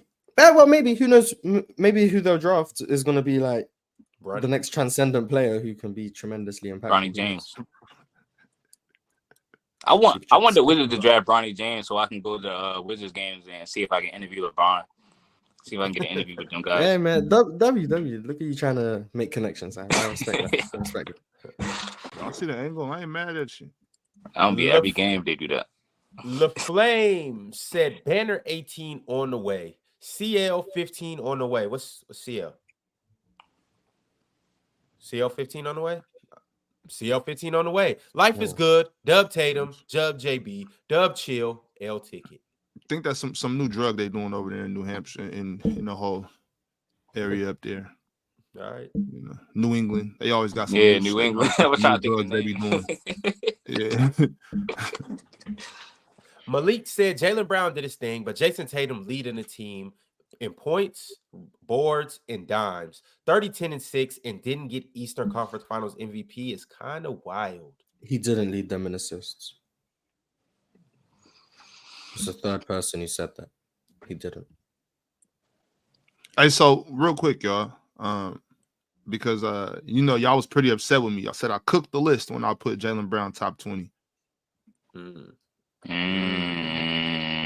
Y'all was really adamant about me being the one that cooked the list, even though there was a lot of questionable stuff. I had him top 22. I'm the one who disagreed. I'm the one who disagreed. It wasn't just you, Mars. There was a lot of people. I'm just speaking for myself. Yeah, I think I had him at 16 or 17, something like that. Yeah, and Mars was like, "What?" It's crazy because I disagree, but I'd still be like that, but I'm being more positive now. So right. I'm gonna give Jaylen Brown his flowers. So do you got him over Donovan Mitchell? Do I have who over Donovan Mitchell? Jaylen Brown? Bob, you got him over Donovan Mitchell? Man, y'all know how we've had this conversation before. I do believe that it goes Devin, Jaylen, Donovan. But so you got number 4? Well, I think I could be okay with that, Morris. Yeah, it's fine with me. Man, I don't know. Hey, man. I did want to ask you guys. So I seen the Team USA roster again, and they obviously got 2 shooting guards. They got Devin Booker and they got Anthony Edwards, which that's going to be interesting to see who beats out who for the starting spot. But keep in mind they got Drew Holiday. So let's say, oh no, it was Kawhi Leonard. So they got Kawhi Leonard. Let's say Kawhi drops out. Is he going to play? And that's what I'm saying, Chill. I don't know. So let's say Kawhi does drop out. Who's the next person that you would like on there? First person that came to mind for me was Jaylen Brown. So that's why I'm asking this question. Well, he's not a forward, but I would say Kyrie. And it's not just because I be glazing Kyrie. I really think he should be on the team. If you put Devin Booker on there, I think you could have put Kyrie on there. But you do admit that you glaze Kyrie, though, right? Nah. Kyrie is right in the aspect. He did make a really good point that the way that they put that team together isn't the same as like when he was coming up when you had to try out for the crew. Yeah. Which I appreciate that because I feel like that brings back the competition aspect of it. If you're just picking this guy, because I was in agreement with Ox. They don't need LeBron James on the crew. He's almost 40 years old. Why is he on the crew? Why? We don't got younger guys, Steph Curry, KD. We got younger guys that we can use that can be better. But the fact that these guys are still some of the faces of the league, I suppose I understand it, but chill. I think they should do the USA team just like I think they should do public office. Once you get too old, go home. Okay. Yeah, LeBron. I don't know how good it's gonna work, y'all. I don't know if they're gonna win a gold medal. Because LeBron hasn't played Olympics since 2012? Yep. Mm-hmm. So I don't know, man. Then remember he played that Spurs offense in 2014. I seen a video just now about the Spurs. They said, the Spurs look like a FIBA international team, how they was moving the ball around 2014. So can LeBron and KD and them handle that? Crunch. Come on, my man. They got LeBron, KD, Steph Curry, Joel Embiid, bro. They lost Devin Booker, Anthony Edwards, Kawhi Leonard. Bro, they lost when it was LeBron. As a non-American, it would be hilarious if you guys lose. Come on, my man. It would be hilarious. They're not gonna win. It's not possible. They're not gonna win. Bro, it's very possible, Ron. There's a lot of good teams out there, bro. It's a lot of good teams. They lost. Tim Duncan, Allen Iverson, LeBron, Melo, Wade. They lost. Yo, they can't all be on the court at the same time, too, though, bro. That's a big thing. They all can't play together at the same time. And there's a lot. It's not all just talent, though, Ron. A lot of these teams have been playing together for a decade, and they're used to each other. Yo, team, I understand that you can play a superior team talent-wise, and you just might lose. But it goes the same way. You can have a team that has more talent and lose to a team that's just better put together. And we know that, bro. Come on. So you just said Bron don't need to be there, KD don't need to be there, Steph don't need to be there. Cool. I mean, that's just an opinion, but let's say they don't show up. They still win handsomely. They should, but I'm saying that there's other teams out here, bro. This is crazy coming from you. You know what I'm saying? Especially you, Ron. going over to Europe and seeing how good those dudes are over there in Europe, especially seeing how good those crews are in Europe. You know, Spain, as good as that unit was, that French team, that German team, how good those units are. Knowing how good they are. Australia is Wemby playing? Yeah. I'm sure he is. Yeah. I'm sure he is. What team is he playing for? France got a squad. Australia got a squad. Canada got a squad. Lithuania squad. Slovenia, Lithuania. Yeah. Serbia. All them teams. Right. Serbia, they got teams out there. They got units, man. Just because y'all look, we say this every year, Mars. We do. We say this every year about every time, and then you guys. We do. And not 24, but let's say in 28, man. Y'all watch out for Nigeria too, man. These squads out here getting together. France putting something together right now. That's all I know. France putting something together. Watch out for Germany. Wemby, Risa Shea, Alex Saw. Yeah, I ain't gonna lie. France might be scary. And France still got OGs too. They got cats like Evan Fournier that'll come and let you have it. Nick Batum's gonna be out there. Nick Batum? Yeah, France. I think they're gonna have Killian Hayes on their Olympic team. No, I don't think he's gonna make it, Mars. Chill out, my guy, Killian. I just don't. Hey, it's no, because I looked at their whole like invitees. It's guys like Kelly Okobo that you guys. He played for the Suns, but he's balling in the Euro League. Who else they got? Excuse me. I'd have to look at their roster again, but I don't. It's gonna be tough for him. Man, you better respect Killian Hayes. Now, Ron, let me just go on record and say, I got the U.S. winning. Right. Okay. Right. But let's not. I just don't want us to go into this over our head, being a little overzealous and just disrespecting these teams that aren't. You know what I'm saying? These teams are preparing to beat America. You know what I mean? And it's basketball, bro. Anything's possible. Like Moore says, you know what I'm saying? It's possible. But it's a single game elimination. So like, right, you lose, you out. Double. That's the big one right there, Ron. That's the big one right there. Let's not act like we've never seen Patty Mills come out and hit 6-7 threes for Australia real quick, bro. It happens, man. Especially in today's basketball, when we can assume that Team USA is going to be out there trying to live and die on that three ball. We can assume that. I think it's okay to assume that. Steve Kerr's going to go small because he's Steve Kerr. These teams will pop you if you go out here and shoot 33s and make 6 of them. See ya. So with all of that, and like you guys asked, like to replace Kawhi if he doesn't play. And like I heard Kyrie's name on whoever. How do you feel about instead of like still trying to add more quote unquote talent or scorers, you add a guy like Draymond Green just for like the toughness, the playmaking? He knows Steve Kerr. He gonna be in Interpol. He gonna hurt somebody out there. I don't. Like, I'm just saying, like, because how many small scorers do you need? Like, at what point do you need a quote unquote enforcer out there? Like, at what point do you need that? Because they had him in 21. And with that being said, though, Mars, they have Bam, they have AD. I like those two as guys that can, be somewhat dirty guys, be on the glass, block shots, play defense. But also before I bring Draymond on, and this ain't no knock to Draymond, I'll go get Jimmy Butler. That's another scorer, Ron. That's another scorer. Jimmy Butler's a defender and a hard-nosed player too. And to Mars's point, Mars, I want to expand on that. I don't want to stop with Draymond Green, and this is the part of building a national team. Like what Lithuania does, right? Like what France does. France doesn't have 8, 9, 10 bucket getters. No, they got a distributor, right? They got dirty work guys, right? They got wings that can defend. They got stuff like that, as opposed to we just lining up 8 or 9 scorers and bucket getters and a couple of guys who can defend. They don't have I feel like with the national team, which I still think they're going to win a gold medal. I just want us to get a national team like we did in 2012, like we did in 2008, where we're actually developing a squad as opposed to throwing units together. That's where I'm at with it. I think those days are long gone, Chip. I think those days are long gone. But that might play I will say this though: if we play against Lithuania, I just want y'all to know I'm going for Lithuania. I'm not, you know what I'm saying? We'll play for them. Domantas Sabonis. Damn, hey, we play with Lithuania. Damn America. Even though he was born in the U.S., but Sabonis, man, he going torch AD.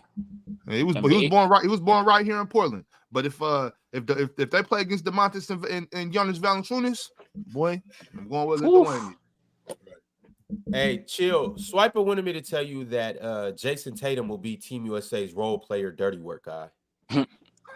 Thank you, Swiper. Sure. Appreciate you for so But eloquently. I think that's a compliment. Last I checked, if I'm not mistaken, was Dwayne Wade not the sixth man on the Olympic team? Was he not a rotation guy? And he was one of the best rotation guys that they've ever seen. He was great. So why not? Crazy on D Wade played defense. Is Anthony Edwards? Is he on the team? Yes. Yeah. I think he should start over Tatum. Why? I don't think either are going to start. Yes, it's gonna be they're gonna give it to the elder statesmen, the Stephs, LeBrons, KDs, Kawhi if he plays. Oh, I thought Tatum was starting. Embiid will probably start. Probably. I don't think that. Now remember. I know it sounds nuts, Ox. I do. I know that sounds nuts. Now remember too, the Olympics aren't that far. When the Olympics end, I think training camp opens in if I'm not mistaken, a month and a half afterwards. So how does this affect Kawhi Leonard, Bron? Because this is what I'm thinking about with him more than anybody. Because sure, he's gonna have to train. He's gonna get with the crew.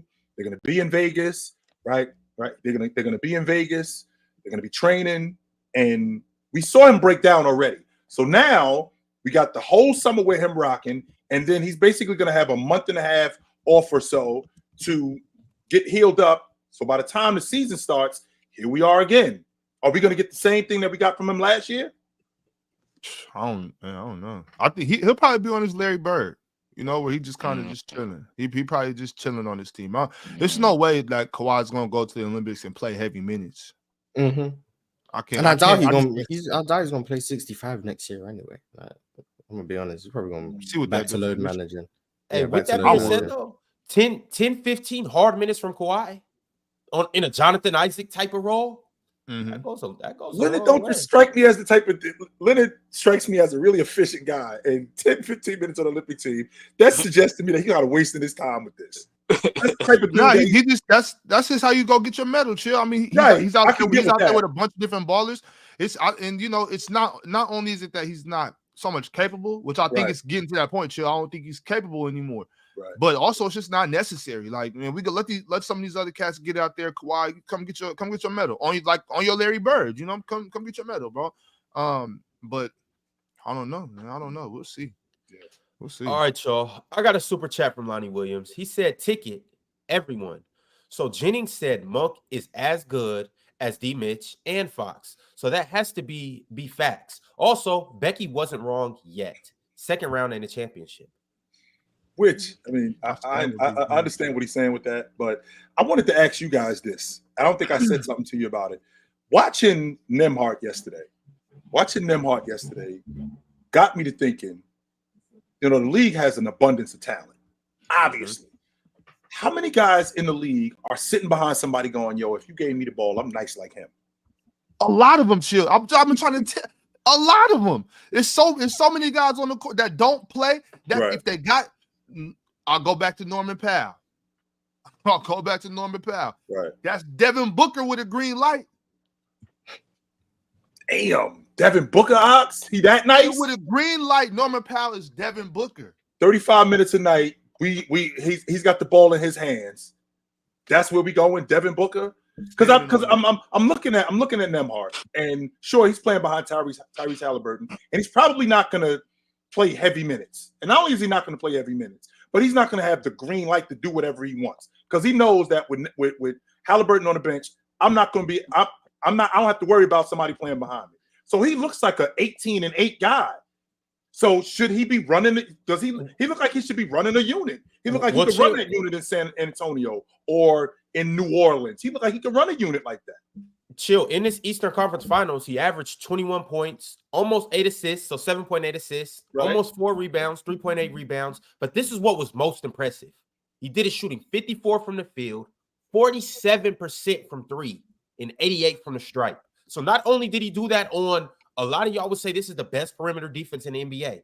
And it's the Eastern Conference Finals, so it's the playoffs. It's deep in the playoffs. He did this on the biggest stage that he could possibly be on. He performed. He did it without Tyrese Halliburton. He did it with an undermanned team. I have no doubt in my mind that Nembhard can go to Washington, that he can go to San Antonio, that he can go to Orlando and be a damn good point guard. Now, the difference, no doubt in my mind. The difference with that, Ron, is we've been tricked. I know I've been tricked, because I thought the same thing when I saw Jordan Poole going over to Washington. They're going to give him the ball. He's going to lead the league in scoring. He was garbage, straight garbage over there, right? He's a different player than Jordan Poole. Is this a fluke what I seen from Nembhard, or is he actually a guy? If we gave him the ball and we put him in the right system, he could be almost, because what you just said, that's almost 50-90. Yeah. Can we get a guy like that who throughout the course of the season take care of the basketball, run our offense, score the basketball, stay out of foul trouble, basically anchor us as a lead guard to get us in the playoffs? Or was this just a 2 or 3 single on an album, but the album is garbage? He looks steady to me. And on top of that, so he averaged damn near 8 assists. He only averaged 1.8 turnovers. That's a pretty good assist to turnover ratio. But also, too, he's shown this even with Tyrese Halliburton there. In the Knicks series he showed us, in the first series he showed us, he hit that game winner. He's been steady this whole playoffs. And if you watch the Pacers in the season, he was like this too. But it's just like, when you got Buddy Hield, when you got Benedict Mathurin, when you got Pascal Siakam, he kind of got, put in the back of the line. But I mean, obviously Rick Carlisle seen something good in him because he's been starting all year. I remember when in the beginning of the season, I'm like, man, why is this dude starting over Benedict Mathurin? What the hell does he do better than Benedict? And I just kept watching him play and just seeing how steady he is, how good of a decision maker he is. He's a good catch and shoot guy. And I mean, I didn't know he was going to be this good, but he shocked us all. Well, and it was a small sample size too, but yeah. So that's what I'm saying. I think guys like that, like Nembhard, I think he could play heavy minutes, and he played heavy minutes this year. It's just like being the main guy. It might kind of taper off a bit. The numbers might not look the same, but he could definitely fill in that role and contribute and be a plus. And I full-heartedly believe, and I've said it so many times, I full-heartedly believe there's a lot of guys on these benches that, given the opportunity, they could really, show their worth. But I just thought, Ox, when I saw it, and I'm watching Nembhard get into the lane, scoring the basketball like this, and I'm thinking to myself, it reminds me of Lin Sanity. And the reason why it doesn't remind me of Jeremy Lin as a player specifically, it reminds me of guys looking at Jeremy Lin going, I'm nice like that. If you gave me 30 minutes and you gave me the ball, or if you ran the offense through me, or if you gave me an opportunity to just rock like that, I could do what he do. Yeah. That's why I'm happy that they're going to expand, get 2 more teams, let some of these other guys get a little action. Right. It's a lot of guys that's probably like that. Maybe that's what Brandon Jennings meant when he said that Malik Monk is on the level with Donovan Mitchell. And, from a talent standpoint, just from a talent standpoint. And I mean, when he first said it, I thought it was kind of crazy, but maybe that's just what he means. Like, all right, you put him on the team, he sees something in, Malik Monk, to where he can kind of put up the same numbers. There's a lot of guys that can probably put up the numbers, but I don't know. Now, let me ask you this, Crunch. He understood it. Well, that's what I was about to ask, because it wasn't like Malik was in a supporting role, but he had the green light. It wasn't like he was hampered. He could do whatever he wanted to do. Mm-hmm. So with that being said, Ox, if he was more in a feature role, you think he'd be better than Donovan Mitchell? More. I'm not just gonna jump off a cliff and say better than Donovan Mitchell here. We ain't going that far. So we're not doing that. No, we can get there, but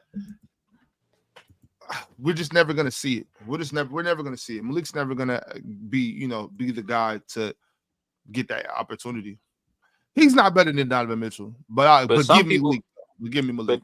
But he threw he threw De'Aaron Fox in there. But if you think about it, they kind of were like closer when they was on Kentucky together. Like a lot of people thought Monk was better. He was better than De'Aaron at Kentucky. Yeah, so I don't know. These NBA players sometimes. Yeah, but it was crazy. Malik was different. He was different. Man, I was mad that we drafted De'Aaron when Malik's right there. I was like, oh, what all I know is that year, that was the best show on hardwood. Say what you want. Them two. Yeah, bro, that was crazy. I would have rather have went to one of their games than any other NBA team. Bam. Bam was coming through. Was Bam on that crew too? Wasn't Bam on that team? Chill. And he was on that team. And then remember when Gabriel was on that team too. Get Wyndham Gabriel. I'm good. No, look, this was before that. This was before that. This was before that, Chill. Hell no. When he gave All right, so I got a super chat from Styles Blackman. He said, "Ticket, you clearly didn't watch our series versus the Wolves. Rudy was switching out on KD and picking him. blocking his shots, getting and going full court. He did that one time, by the way. Yeah, but hey, he did. He was did the get a Euro clean rep. Yeah. The he got a travel. clean rep. Yep, he did. He got a Hey, clean chill, rep. somebody- you got that as bad. Somebody once told me and gave me all the confidence in the world. If you've done it once on the court, anything you've done on the court, anything, if you've done it once, you could do it again. Oh, I studied history in college. I live by that. Yeah, If I did it once, odds are I can do it again. No matter what, I did it once, I can do it again. The Michael Man, Beasley. just somebody told me that when I was like 16, and after that, my game just exploded. I was like, you know what? You're right. I did it once, I can do it again. Yep. Flick said Chilltown is going on a YouTube rampage if Tatum gets Finals MVP. He better get it in the next few years, though. Wemby on the way. Well, I don't know about a rampage. I mean, it's wild how the whole Jayson Tatum logic is. If they win it, he should have won it because he was on a bomb squad. If he lose, even if he plays well, he choked. He wasn't good enough. So it's definitely a lose-lose situation. I'm on record, and you know this, Big Ox. I'm on record saying, let's kill the logic of him / Kobe Bryant. He does not think that he's Kobe Bryant. He can't think that. There's no way he can think that because he's not that good. No. However, what got him here? There's a reason why the Celtics won 64 games last year. He played the most games out of all of them, shot the long ball, shot in the mid-range, got to the rim. If he could continue to do that and be effective at it, and they win the NBA championship, and he plays well and wins the Finals MVP, I'm not going to be like, I told you, dudes. And no, I'm not going to be like that. I'm just going to be like, they did it. You got to start talking about them different than you did in the past. You have to. I'm not going to do that. But you have to, Moss. You have to. Tatum you have to. Hey, Chilltown, you heard my my comparison for Tatum, right? No, I didn't. Who do you compare him to? Antoine Jameson. Wow, that's wild. I think he's a less athletic version of Tracy McGrady. That's why I look at him, man. Man, he Antoine Jameson, dog. Yes. You Antoine Jameson to the T. Mm-hmm. And let's say, like, if he underachieves, man, and doesn't win this championship, bro, I actually think he's gonna play worse. You know what I'm saying? I agree with how Ticket said he might have some friction going on. I think that might cause him to kind of play worse, man, than he played the first time.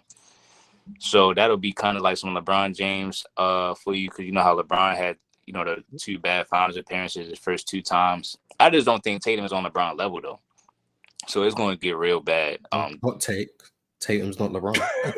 Yeah. Whoa, clip that. Yeah, clip that right there. Hot take. Tatum and LeBron James. Wow. Flash. Mm-hmm. So hey, I said, oh, go ahead, Chill. Go ahead. I wasn't. Yeah, oh, go ahead. I'm sorry. You all right over there, Crunch? My phone keep falling. My bad. There you go. Go ahead, Ron. Hey, I said, Ron, I told you stop letting biased people on here. Crunch, you're not biased like that. Antoine Jameson, man. Like, Antoine Jameson, he was 6'10", 25. Yeah, I don't think they're talking about Antoine Jameson, Crunch. I think they're talking about Kyrie, but I might be wrong.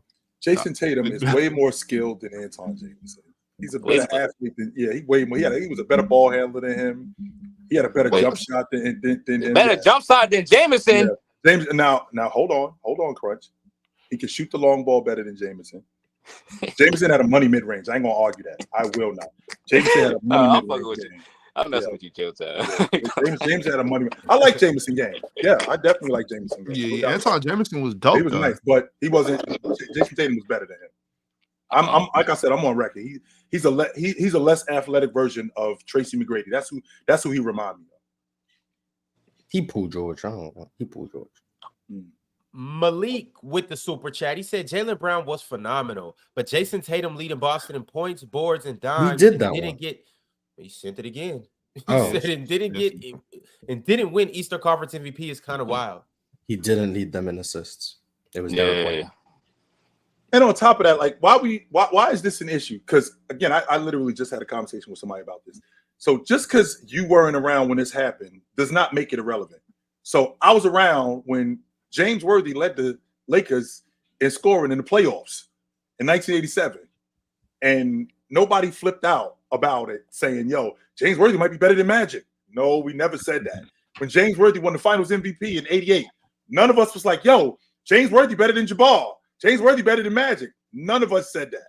Not one of us. So I don't understand why a guy in Jaylen Brown, who did play great in the Eastern Conference Finals, it wasn't like they just handed him the award because, you know what, Jayson Tatum won it the last time, so we're going to give it to you. No, he actually played great in that series. So I don't understand why it's all of a sudden, because he got it, well, you know, this is Jayson Tatum just wasn't good enough. I think he was like 32, 9, and 6 in the series. He was awesome.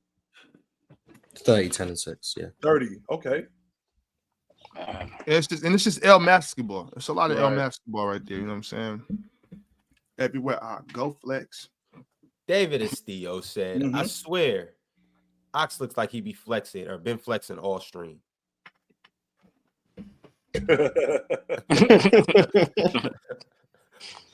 Ski Summer sent through a super chat. He said, can y'all rewatch / break down old playoff series the way we do now? I was watching the 96 Western Conference Finals and saw some of the same things we complain about now. 96 West Finals. That was between Seattle and Utah. The same stuff that we complain about now. What are we complaining about now? Because I think Seattle, they basically just ran Utah off the floor in that game 7. That's number one. Number two, Karl Malone, he would have played. Malone just was better at home. I don't know what it was about playing on the road, but Malone was better in Salt Lake City than he was in Seattle. He just was. He was probably scared because he knew the laws were different in other states. Yeah, it was the only place where they accepted people. You know what I'm saying? He was just better. Gary Payton sped the game up a lot faster. Stockton actually played good in that series. It was just Sean Kemp. They took advantage of it. They took advantage. The Seattle definitely took advantage of Utah's rotation guys. Definitely took way more advantage. The schemes, on the other hand, I mean, all that stuff went out the window. I mean, game 7, it was just rocking. Like who's nicer, you or me? And Malone, I mean, I feel like both Stockton and Malone got outplayed by Gary Payton and Sean Kemp in that game 7. They definitely did. That was a mean duo. This my thing about stuff like that. It's like while I might have preferred, you know, the late 90s, early 2000s version of basketball, there was still a lot of stuff going on where I'm like, come on, what are you doing? You know what I'm saying? Like, we're still watching the game and, you know, intrigued by what we're seeing and might have a preference, but at the same time, like, just because I prefer something doesn't mean that there's not flaws in the game. So, you know, that's the thing about basketball. It's, you know, it's repetitive. And to answer that super chat, definitely this summer, we're going to choose a couple series. We're going to choose some finals games and stuff like that. We're going to go rewatch some classical stuff. So y'all stay tuned. We're going to go take a look at some players that y'all might not know about or players that you've heard about, but we haven't really dug into the tape and seen what they really look like. Bob Cousy, for instance. You know, cats like that. And we'll go check it out. We'll go see if the film really tells the tale. Filthy, Morris. Bob Cousy was filthy. Hey, but wait. Hey, Ron. Can I put my bid in right now? I need to put my bid in right now. Can we watch the 02 Western Conference Finals? You know what, Big Ox? You wanted to be heartbroken is crazy, man. I mean, you know what, Big Ox? Just for you. Ron, that will be the first series that we watch. Ron, please don't. The Lakers versus the Kings. Please don't. Mars, I'm not got a problem being heartbroken, Mars. I got this one ex that I can't stop dreaming about.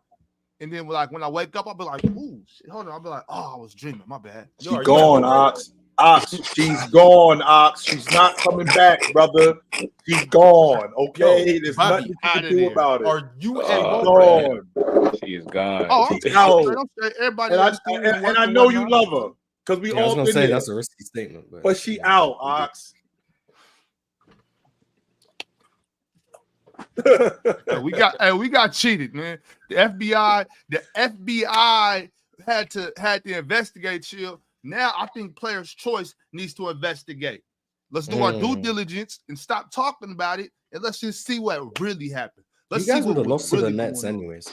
We would have beat the dog out the Nets, Mars. Actually, that year we beat the Nets twice.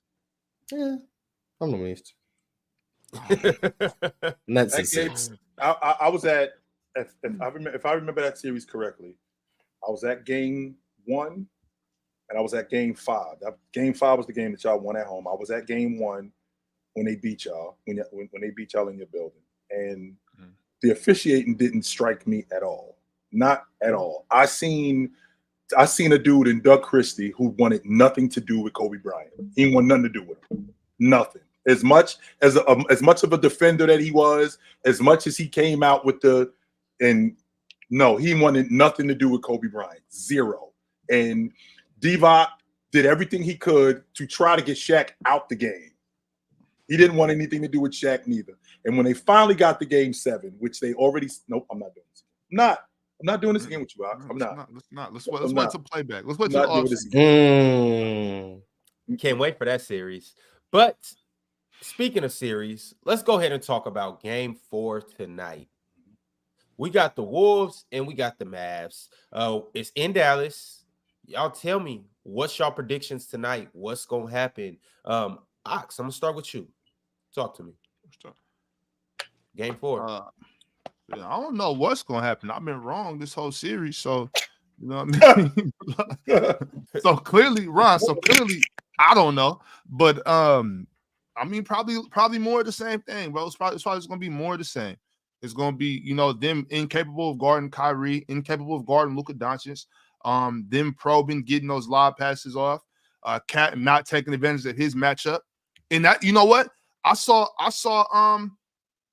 Gilbert Arenas kind of saying the same thing I was saying. This, I was like, wow, it's probably the second or third time I've agreed with Gilbert Arenas, and I typically don't do that.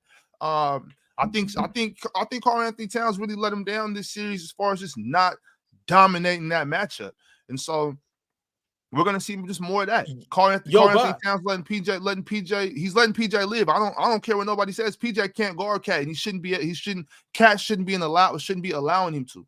And I don't think any of them young boys could guard Cat either. When I say that, I mean Derek Lively, Daniel Gafford might be the only one I think could possibly really guard Cat. And I think Cat's letting him off the hook. I'm not calling Cat soft like I used to. What's up? Remember when we were in the airport last Sunday? Last month. Okay. Last Sunday.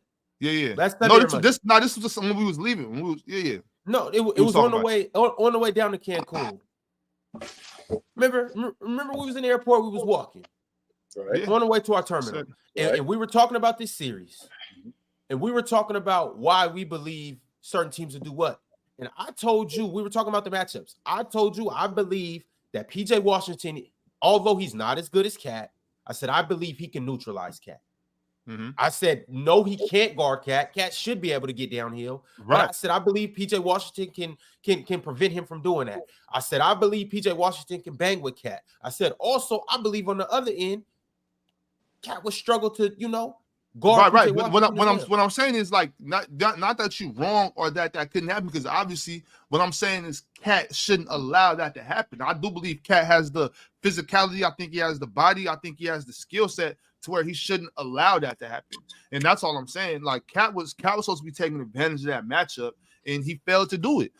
So I'm not this whole series obviously isn't on Cat.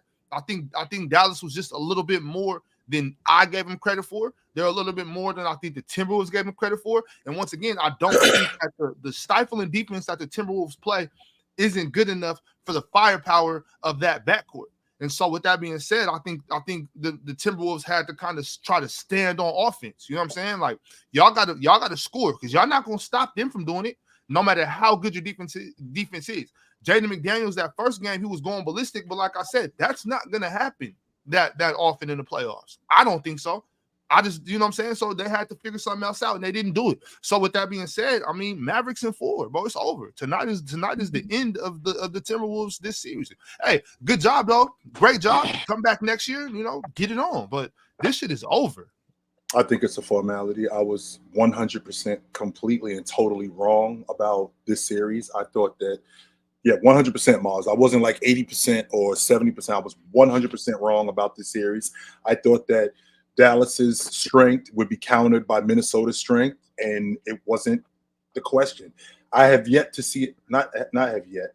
Every team that I have seen, that when they throw something at a team, everything that they throw at that team is able to counter it and they can't counter what that team throws at them, that team is usually out of the playoffs. And that's what's going on right now in Minnesota and Dallas. Everything that Minnesota is throwing at Dallas, which is their staple defensively, everything that they're throwing at Dallas has a counter for it. And everything that Dallas is throwing back at them, they can't counter it. And it just doesn't seem like it's going to work with – it doesn't seem like it's going to work at all with the Dallas Mavericks. With the Minnesota Timberwolves, off the strength that we could get whatever we want. This whole season, the main problem with the Minnesota Timberwolves, which I feel like is going to continue tonight, has been their offense.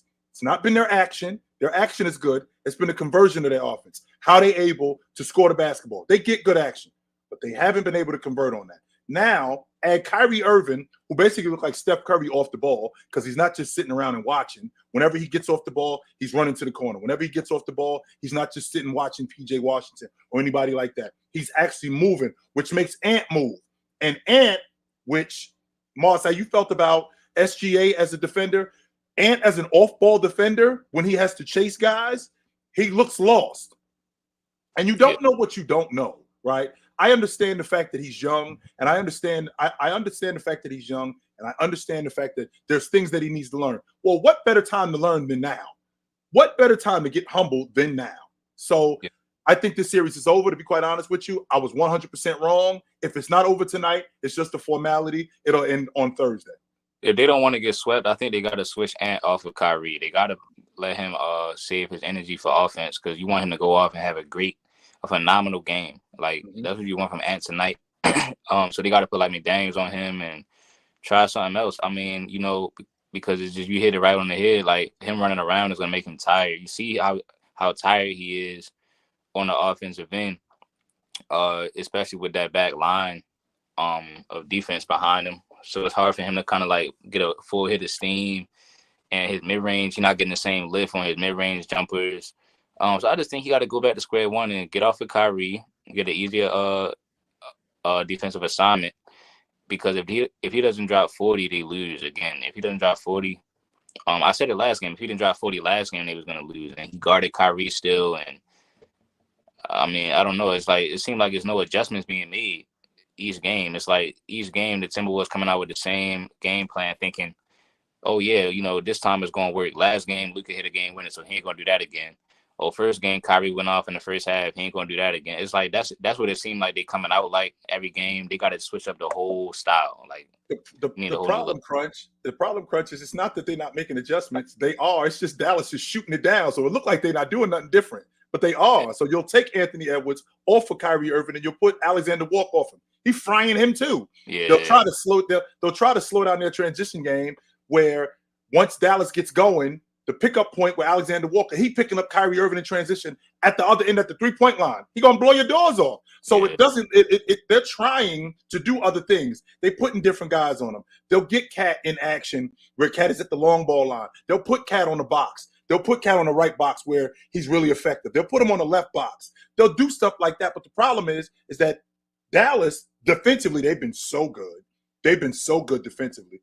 And when they do that, it looks like it looks like Minnesota is not trying to counter anything. They're trying to do everything that they possibly can. It's just not working. I'm on the record, and I'm not going to keep talking too much, but I'm on record. I want to get the ball out of Luka's hands. We got to get somebody else to do it. So that's all I'm thinking. We got to get the ball out of Luka's hands. That would be kind of a good idea. I think he's more effective on the ball than he is off the ball. So that's something you could try out, but man, it's scary, bro. Because what you gonna do about Cat?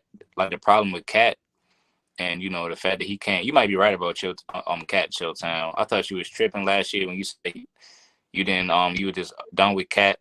I don't see no level that he gets to when the times get the most crucial. I like his game. I think he can do it. He just don't have it in him to reach that level, man. So I want to see something different from Cat also tonight. They got to both have a good game tonight. Yo, Mars, talk to me. What's your prediction on Game 4 tonight? Like I said, anytime a team goes up 3-0, I'm rooting for the other team. I want to see a comeback. I'm here for history. I was rooting for Indiana. I'm rooting for the Wolves now. Last year I was rooting for Boston to come back. I want to see a 3-0 comeback in my lifetime. So whoever goes up 3-0, I'm sorry, I'm rooting against you. But I think if Derek Lively doesn't play, which I don't know if he is playing, I heard Maxi Kleber's coming back, but if Derek Lively doesn't play, I think the Wolves have a shot because the paint was a lot freer when Derek Lively's not out there, because of how good he's been. But I think the Wolves have made plenty of adjustments. I just think Luka Dončić might be the best pick and roll player in the NBA, and they've countered everything that they've thrown at them, and they took Ant off Kyrie. They had Mike Conley on Kyrie. It didn't work because then they ended up just having Kyrie set screens for Luka, and then Mike Conley was getting switched onto Luka, and it was disgusting. Or they would put two on the ball, and then you have Ant having low man responsibilities, and he's a bad off ball defender. It doesn't work because Luka can dissect any pick and roll coverage. So before you go, real quick, Mark, I want you to stay there. The best pick and roll players in the game. Can you give me some? Luka, Dame, James Harden, LeBron, Steph, Tyrese Halliburton, Trae Young. Any of those guys? Can you make an argument for any of those guys as a pick and roll player better than Luka?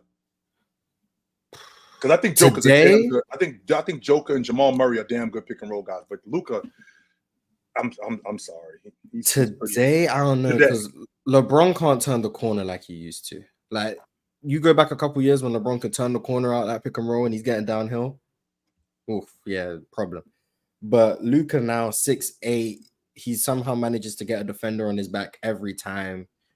So you're in jail, and then in the mid-range he kills you, but then he can make every single pass out of pick and roll. The manipulation. There's not a read out the pick and roll Luka can't make. And I think that applies to other guys like a Trae Young. But because he's smaller, there's some passes he's just not physically capable of making over the top of the defense that Luka can. So that 86 is him. He's out. Yeah, I think just based on the fact he's too small. I think James Harden a couple years ago, similar with him, when he still had that first step and that burst and he was getting into the paint at will and he was lobbing up bigs or hitting the corners, he was unstoppable in the pick and roll. But even he had the limitation of he's going to pass left-handed across his body. He's not going to make that skip with his right hand consistently because he just didn't really do that. So even he had some flaws. Steph Curry and Dame are more so scorers in the pick and roll. They just going to torch drop coverage because they can shoot from 9,000 feet. And that's more their aim. But like in terms of like spread pick and roll playmaking, especially Steph Curry, it's just different. But he forces two on the ball. But Luka gets two on the ball, but he can make the reads to the short roll, but he can also find guys wide open when there's two on him that Steph can't do, which is why they have Draymond for that. So like I think Luka might be the only player with no flaws in the pick and roll. Is he the best at every part of it? No. Probably not. I'll say probably not. I'm going to say no definitively. Probably not. But I think he's better than those other guys. Though. Yeah, but I think he's the only player with no flaws when he's the ball handler and pick and roll. I don't think there's one thing you can force him to do that he's not comfortable doing. Whereas I think with the others, either they're not as explosive as they used to be. They're not as they don't manipulate defenders as well. They're not as big. All of those things, I think it would hold them back in that conversation. So yeah, the Wolves just have nothing for the pick and roll. Absolutely nothing. They've blitzed. They've hedged and recovered. They've switched. They've played drop. They've played at the level. They've done everything. They've switched matchups. They've done everything. It doesn't work. It doesn't work. So yeah, I think the Mavs are going to win the series, but I'm rooting for the Wolves tonight. Hopefully, with Derek Lively being out, that's the reason why they're going to win. And then we'll come back for Game 5 and we'll see what happens. In the words of Marcus Smart, don't let us get one. Yeah, exactly, man. Hey, we make it 3-1. Wolves in 7, man. Wolves in 7. It's still a formality, Mars. This series is definitely about. Nah. You say that. I remember they said it was a formality when the Warriors were up 3-1 on the Cavs. It wasn't a formality. We see in the comments. Jayson Tatum ain't get hurt first possession of Game 7 last year. It wasn't a formality. This year, history will be made. 3-0 comeback. I got a super chat from MP13. He said, I need a team tax. If you are a POA defender and just let the big man get switched onto an island repeatedly, it costs you $100K. Brown and Tatum and Anton McDaniels just leave their 5 outside on an island and they criticize for getting cooked. Right. You don't switch 1s and 5s, Ron. You don't. It's the same thing that we talked about earlier this year when I talked about Milwaukee. When Damian Lillard is switching on, Damian Lillard is letting Brook Lopez switch on to Tyrese Maxey. And Damian Lillard is letting anybody that whenever you get that Damian Lillard is letting Brook Lopez switch on to Tyrese Halliburton and Tyrese Maxey. You don't switch 1s and 5s because what you do is you put your big man in such a precarious situation when you out there because now he's 30 feet away from the basket. He's 27 feet away from the basket. Now that takes away from rebounding. That takes away from rim protection. That takes away from all of that stuff. And you put your big man in such a bad space where he can, one, possibly get hurt because Luka had Gobert in a blender. He could have hurt him. If I'm gonna be honest with you, he could have definitely hurt him. And on top of that, you said Luka could have hurt Gobert. Luka could have hurt him. You saw him. He had him straight in a blender. Like he had him ankle. Man, he like had him his ankle. He could have hurt him for real. And as a defender in Jaden McDaniels, I'm not switching that. I'm not putting my big man in that position. No, get back. And if Luka ends up downhill and they score, at worst, the game goes into overtime, and we got a shot to win. As opposed to, no, you cover him. No, I'm not doing that. And I'm not buying the logic that, he's a defensive player of the year, so he's the defensive player of the year, so he should be able to guard anybody. No, Ron, I don't want David Robinson 24 feet away from the basket on Kevin Johnson. I do not want Hakeem Olajuwon 25 feet away from the basket on Gary Payton. I don't want that. That's not going to be good. And I don't care how great Hakeem Olajuwon is as a perimeter defender. I do not want Bill Russell 30 feet away from the basket covering Oscar Robertson. I don't want that. No. Chill. It's the reason why you guard your position. If that was the case, Rudy would be guarding Luka from the beginning. Right. You know what I'm just saying? That's the last matchup you want. No, I don't want that. Just like I don't want Marcus Smart covering Joel Embiid. Mm-hmm. I don't want that. And you're supposed to take advantage of that when you have a small guy on a big guy. Chill. With that being said, and you know this, Ox, you know this, Mars, you know this too with your professional experience playing for the London Lions. Thank you. It's hard as hell to get over that screen. It's a lot of y'all might not know. Like it looks when you're watching it on TV, it looks easy. I'll be out there tripping to like watching the games, like, man, get over the screen. What are you doing? It's not that hard. But then when I go and hoop the next day and I try to get over them screens, and I don't have guys like Derek Lively, Daniel Gafford, those mammoth guys like that setting screens on me. So it's even harder to get around those screens. But it's hard as hell. Like your effort and your mental awareness has to be on 1,000. And that's why late in the game too, Ron. Not just I'm talking about late in the game too. Mm-hmm. But Ron, aren't you playing defense prepared for those screens, especially in a late game situation? You know the screen's coming, right? So aren't you already getting high on that right hand to make it like if you're gonna screen me, you gotta come. Well, why not? Yeah, well, but then they just reject the screen. Then they exactly. Like that's fine.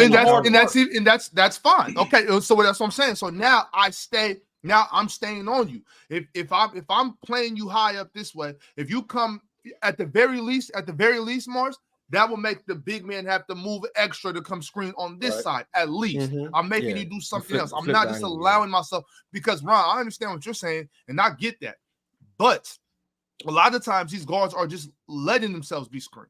So it's hard to get around something, but if you're just gonna allow it to happen, it's like you're not even trying. Well, some of the game and that's like I didn't see that from Jaden McDaniels, right? I saw Jaden McDaniels look at the screen and treat the screen like he's metal and he's a magnet. He just went screen me. Some of his game plan. Some of it is game plan. Some teams are just game plan to switch, especially in certain situations. Do I agree with it all the time? No, but like it's clear to see sometimes it's just game plan. Right. But the biggest reason like why we see more of it now than ever before, and I'm not knocking the old eras when I say this, but back in the day you could go under screens. Yes, because people weren't a threat to take that pull-up jumper, and if they were, it was a mid-range, and you could still probably meet them on the other side. But now, it's like this is why like Steph and Dame and them, like they've made it impossible to defend the screen without having to switch or put two on the ball, because you can't go under anymore. You can't go under and just meet them on the other side because they can shoot. But back in the day when you were going under screens, you just meet someone on the other side. So now you have to try and fight over, which is difficult to do. And most of the time you're going to get caught on the screen, which means your big has to show at least a little bit to contain the ball. And then you end up struggling a lot. So the difference is that guys can shoot pull-up jumpers off the dribble. And now it's from three. Like 15 years ago, it was like Steve Nash will take a pull-up jumper from 20 feet. And that was still causing problems. Gilbert Arenas. Like once you had guards who could start doing that consistently, it made it borderline impossible to defend screens consistently without switching. And that's why you see switching so much.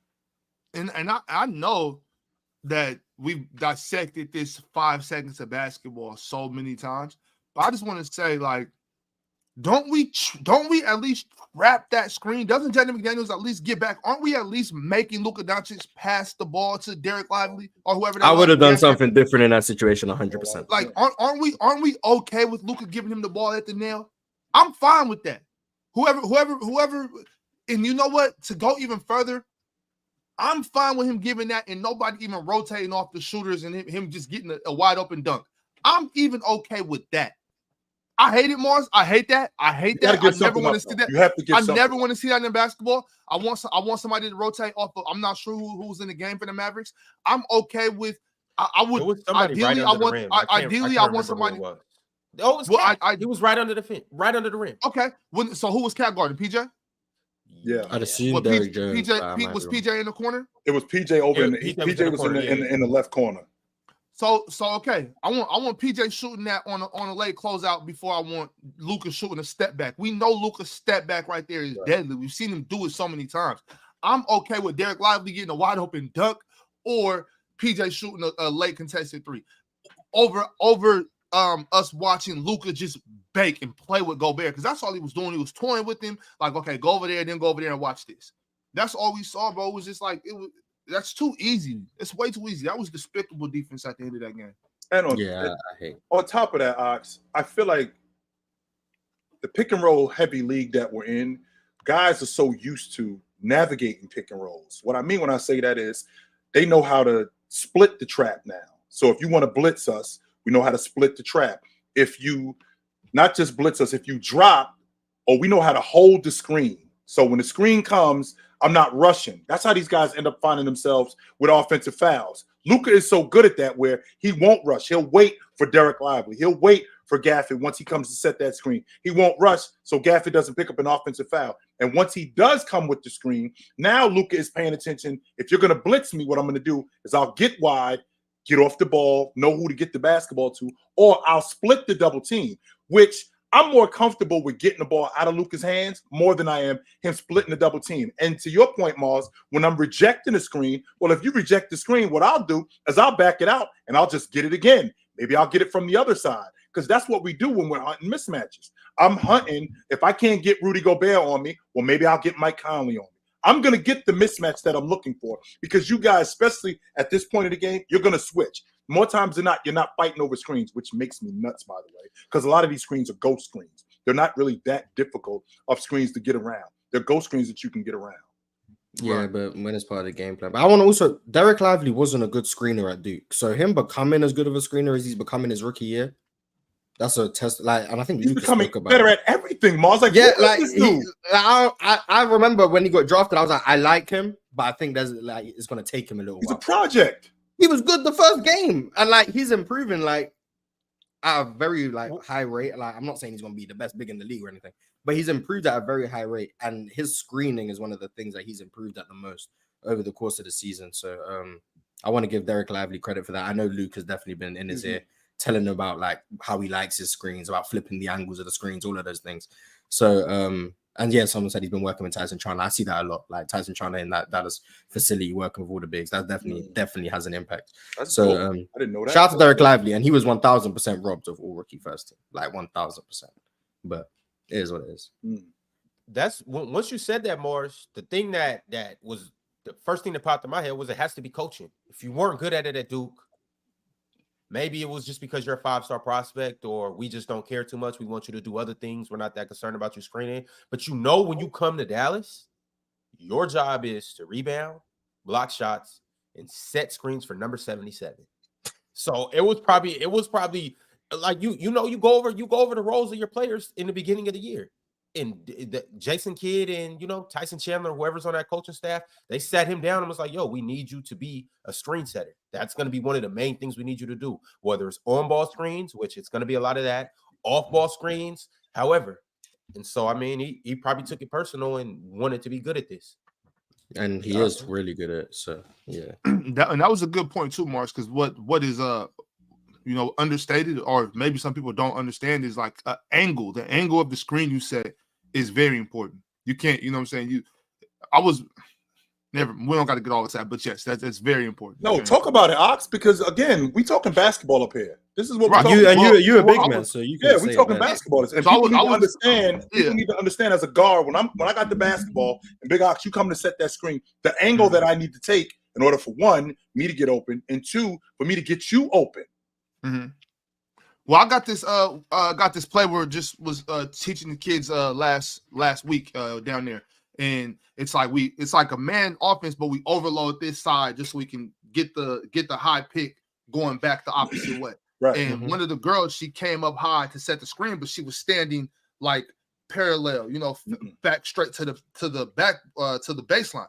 And I'm you can't screen that way because we're trying to get her going back this way. So you got to turn your body here. And she's kind of like, why? I'm like, because the defense is coming back that way. Why would you? She can't come downhill. She got to go around you. And people just think you could just stand straight in that setting screen. Like, people aren't just going to, at least they're not supposed to just run into your body. Like, you have to put yourself in a situation because once they're moving, you can't move. You know what I mean? Or at least you're not supposed to be able to, unless you play for the Warriors, Yeah. But says the Sabonis fact. Sorry. Okay. You can't move. So knowing where to be on screens, especially for a young dude that just got to the league, bro, knowing which way to turn, how to stand still and accept the body, and also a big deal too is Luka Dončić putting the person that's guarding him into the screen. You know what I'm saying? It's not leaving that gap. Yeah, you got to come up that screen tight. Yeah. And so when you watch that stuff, it's just really like, man, it's all about like we just crazy knew. It's all about the positioning, the way your body is. And I didn't learn that stuff until I was in college. You know what I'm saying? Like, damn, okay, it makes sense. So just watch. You also got to be willing to just take the hit. Like that's part of it. Right. Like there is a sense of toughness to it, which is why like Giannis has been a bad screener as long as I've watched the Bucks, and I think some of us he doesn't want to take those hits because he would be a great screener just off the fact that you don't want to let him roll, but he slips or he'll pop out because he doesn't really want to absorb that contact on the screen, which I think kind of hurts their offense a little bit. But screening is like the most, I want to say, slept on part of like basketball. Like everyone understands, pick and roll everywhere, but like you never give credit to the screeners who are getting these guys open. Like there's a reason why Rudy Gobert is not a good offensive player, but he can screen very well. Like that's one thing he can do. He can get his guards open. Steven Adams gets his guys open. Like Derek Lively's doing that now. Draymond Green. It's illegal, but Draymond Green. Like screening is very, very valuable. And you brought up a point, Mars, about Wemby, his ability to screen. I don't think that Wemby's a bad screener. I just don't think he knows how to screen yet at this level.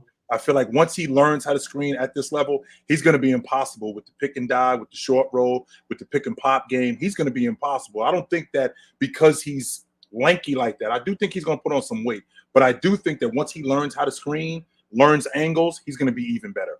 He was getting better throughout the year. It's just it might take a little while. However, I don't know if he's ever going to be a very good screen setter. He's a beanpole. There's nothing to screen. I don't know if he's ever really going to be a very good screen setter. So, Don't forget off-ball screens too. Like people, sometimes you can see guys that they're running the play off this way, and the guys are supposed to be setting screens, but they're just kind of standing there. They're not going to find the man, because that's another thing too. As a screener, sometimes people think that the guy is just going to just let you screen him, or they're just going to run right into you. Like, nah, you got to go find him. You got to, get in position and put your body on him. So it's a lot of stuff, man. It's a lot of stuff that goes into it. You notice there's like 50 screens of possession, not just on the ball, off the ball, all over the place. There's so many screens. Like one thing that like a lot of teams have started doing recently is you're screening the guy who's going to end up going to set the screen. So let's say Luka's at the top. Derek Lively's going to come set him a screen, right?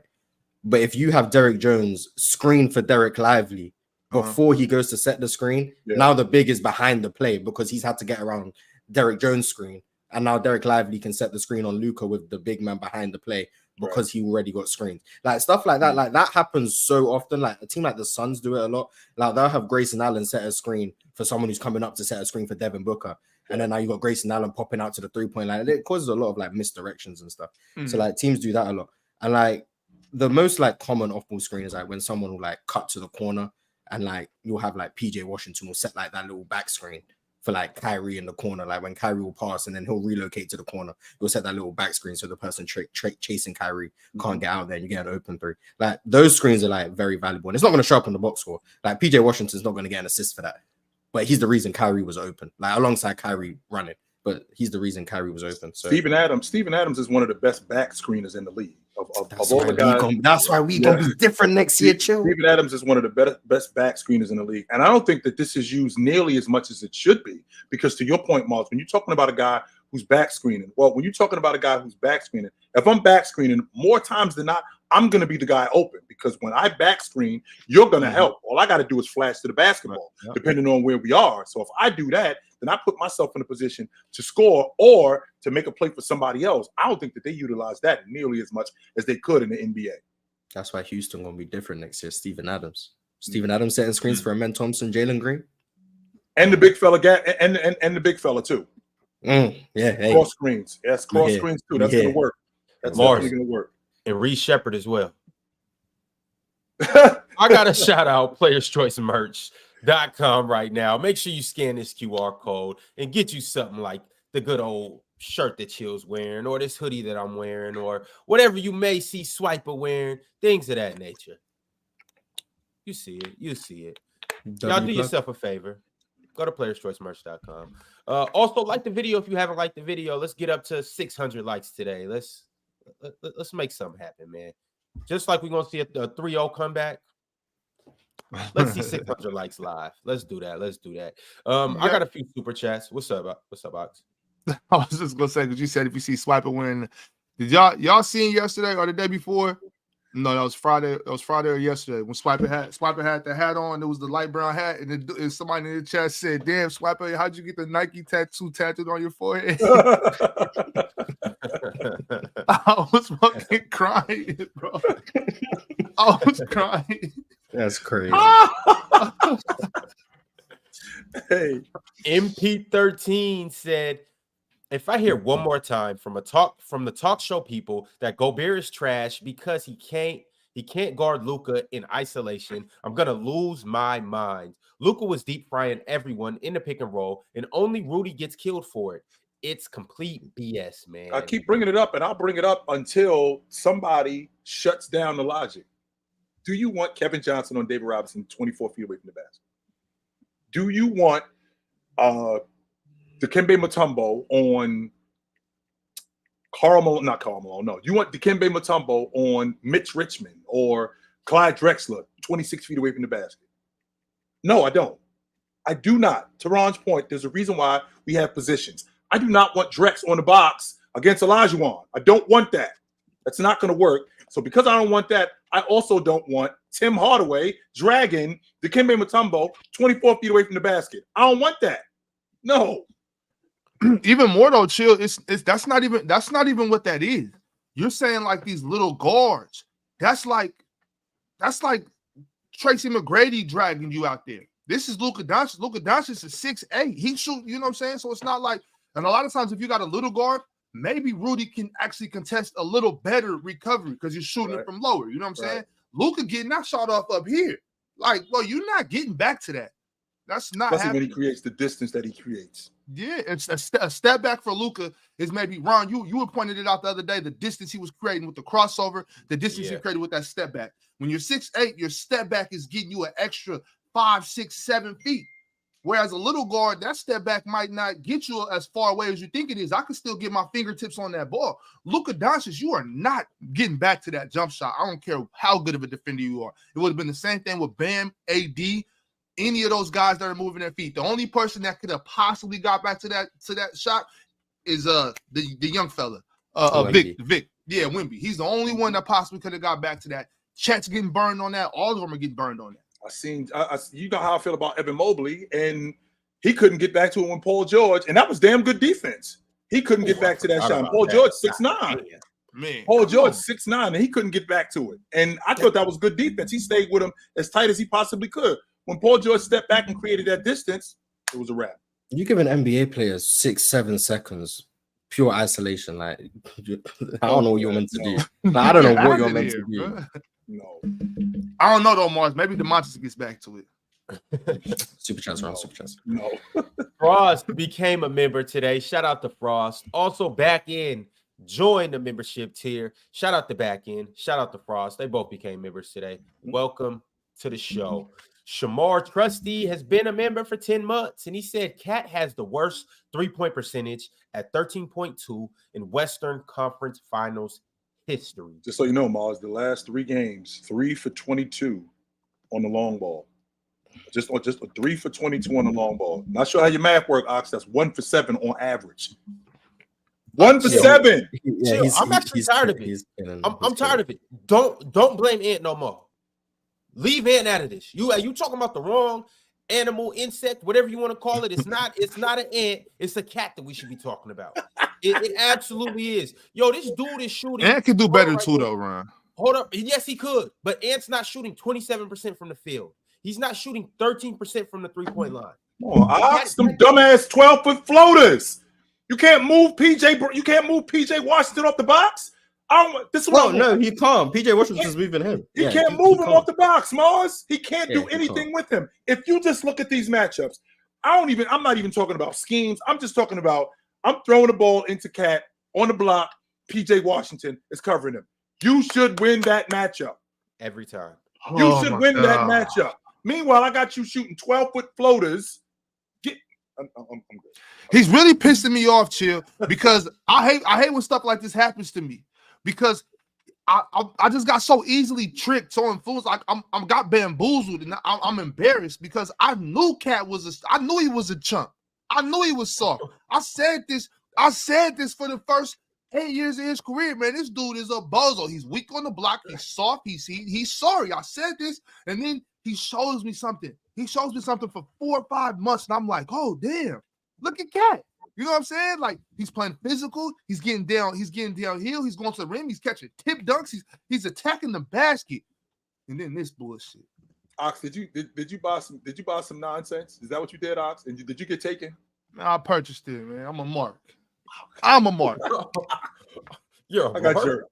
100% I got jerked. I got jerked. Yo, I can't believe it. Yo, so I'm running a poll right now. I said, who's to blame for the Wolves being down 3-0? Cat, Ant, Rudy, or Luka? You guys go vote on that poll. Let me know. Luka definitely got something to do with it. Let's be clear about that. It might be Cat and it might be Ant, but Luka definitely got a lot to do with this. A lot. My thing is, I can't believe we've talked all Monday and damn near this whole episode, and we've just been talking about Rudy. And we talked about Ant yesterday. We really ain't talking about Ant too much today, but we haven't talked about Cat. I mean, we haven't. We have not talked about Cat at all. This dude is not showed up at all. He's not here. Yeah, he's not here. He should have just stayed out from that injury and just let Nas get all the minutes. I mean, but Cat played well against Denver and against the Suns. Like, yes, you're right. We like that game 7 where Ant didn't really have it going offensively. Cat did keep them alive. So, and he did play very good defense on Jokic. So, like, we gotta give Cat credit for that. But in this series, he's been poor. Defensively, offensively, it's been bad. Some of the 3-point misses, some of them, I think it's unlucky. Some of them, but inside the arc, he's always been erratic inside the arc. He leads the league in offensive fouls like every single year. Like when he's driving, he's just running over people, not having real control of his body. Like that's just who Cat is. And PJ Washington's just pushing him way off his spot. So if he wants the ball 15 feet away, PJ's making him catch it 19 feet away. And it's making things difficult for him. And he got to rush too, Mars. Don't leave that part out. He's got to rush too once he gets the ball because we late in the shot clock. Mm-hmm. Give me a break. Yeah, but he's been poor. If for Wolves in 7 to happen, he needs to be better. Ant needs to be better. And Derek Lively needs to just stay out with his concussion because you don't want to risk that. That's a head injury, so he should chill. Yo, what if coaches were really that good, like to know the perfect lineups to play per series? Like if you knew, like, okay, Cat's gonna be good in this Denver series because of this, that, and that. But when we play these guys, now I know this isn't Cat's series. You know what I'm saying? Now maybe we need to play a little bit more slow-mo and Nas. Or the series before, like we knew, okay, Nikhil is perfect for this series. You know what I'm saying? Like that would be dope if like we have seen that though, Ox. We've seen coaches maybe make adjustments. Yeah, we've seen Spo make adjustments and know that Kevin Love's not going to play that much this series off the strength that this team plays a lot faster. But he is going to play a lot more against Boston because we need him on the front line, right? He's not going to play as much against Philly because Joel Embiid plays a lot on the perimeter and they don't really have a lot going on down low. But this guy is going to, but Caleb Martin is going to play way more against Boston because he can contend with their perimeter players. So we have coaches who do that all the time. That's how they end up winning. It is politics though. Like Cat's making 50 million next year, so he's not gonna be Kevin Love where he's a utility guy. Like we'll plug and play. No, Cat's gonna be in the starting lineup. Ant's gonna be in the starting lineup. Rudy's gonna be in the starting lineup. The adjustment might be you play them less minutes, but they gonna start the game. Like Mark Daigneault obviously took Josh Giddey out the game, but he was still getting 10 minutes because at the end of the day, it's politics. You gonna play these guys somewhat. So like I think you're not gonna take Cat out the starting lineup, even if this isn't really a series for him, which it appears it isn't. But maybe Cat goes 7 for 9 from 3 tonight. Who knows? But Mars, this is my thing though, and I've been on this boat for quite some time because I've heard the same argument that you just said. People say, "Well, he's making this much money." My thing is this: look, if I play everybody this amount of minutes, everybody's still getting paid that much. You know what I'm saying? The payroll is still going out. Whatever the payroll is, that amount of money is not gonna change. So what does it matter? Like, bro, if you I can play you 5 minutes, so I can pay you 35 minutes. You're still gonna get paid the same. So you can't justify a dude $50 million. I agree with that logically, but the politics of it is at the end of the day, the owners are paying this man 50 million and they're paying him 5 minutes. Can't justify that, Ox. I can't justify Cat playing. But you can justify winning basketball games. Even if that's true, you know what that means? That means that we can win more if you play better. That's why I paid you. I think these coaches need to let their nuts hang a little more and tell the ownership, well, look, you're the bozo that signed him to that contract. Okay, I didn't tell you to pay him that money. This is what I'm talking about, Mars. Ox is getting us fired. Ox might be like I agree with he 100% he's getting us fired though. But at the end of the day, like they have people they answer to. And like I agree with you. Like if everything in my opinion should be based on merit. You earn your playing time, and no matter how much someone else is paying you, I ain't paying you. I will play whoever I think should play, who will help us win the game. But that's not how it actually works in the NBA. Like, there's guys who have earned playing time with other people, but this guy's making 40 million. So yeah, we gonna play. We're gonna play this guy. Hey, chill, Mars. Look, I want y'all on the staff, but just don't quit your day job, all right? All right, y'all. Super chat. Hey, Ron, you remember I got us fired that time? Ron, your man got you fired, Ron? Yeah, it was middle school basketball, but we was beating the dog out this Christian team, and the ref was like, "Yo, y'all got to back up. You can't keep playing full court." I was like, "All right, cool." I'm like, "But look, this is competitive basketball." But they said you got to stop, so I said, "Okay, fine." I pushed us back. We had some dogs on the team, and these kids would not stop stealing the ball. I was like, "Yo, what am I supposed to do? Tell my kids not to play no more?" Oh, I'm talking about parents was mad. Everybody was yelling. Oh my God, it's unfair. This is competitive basketball. We're going to beat y'all ass. Next thing you know, they didn't need our services no more. Oh yeah, no, that's crazy. I've always heard that like you're meant to stop winning by so much or whatever. Like that makes no sense. I'm supposed to tell my kids to not be good. What do you think we do in this gym? We in this gym to get better. And we're gonna beat the dog out y'all every time we see you. Chilling, you know what's crazy? Messing with Ox, I quit my day job before that. Oh my God! Couldn't pay rent for 3 months. Damn. Anyways, MP13 sent through a super chat. Shout out to MP13. He said it's probably good for Ant to learn early how important it is for him to elevate his playmaking because I don't want to see any more cross-court skip passes going into the third row anymore. Well, you're probably going to see that. I'm not just going to figure it out after 1 year. Okay, this is the first time Ant's been deep into the playoffs. So the fact that he's learning now, it's not like next year he's just going to have this down. No, this doesn't work that way. But it does help that he's seeing it at an early age, 100%.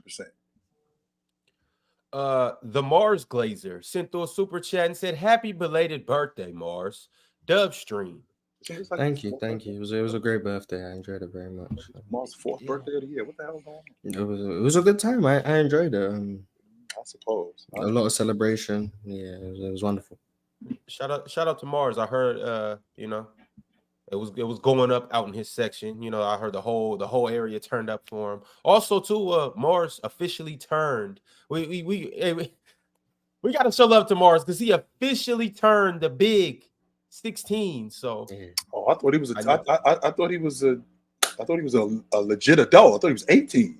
Oh no. We a couple more birthdays away. We still gotta, because at 16, Mars, just so you know, we still gotta get your working papers. Like, you can't just go get a job. You gotta sign off on that. It's like, but hey, progress is progress. We get it.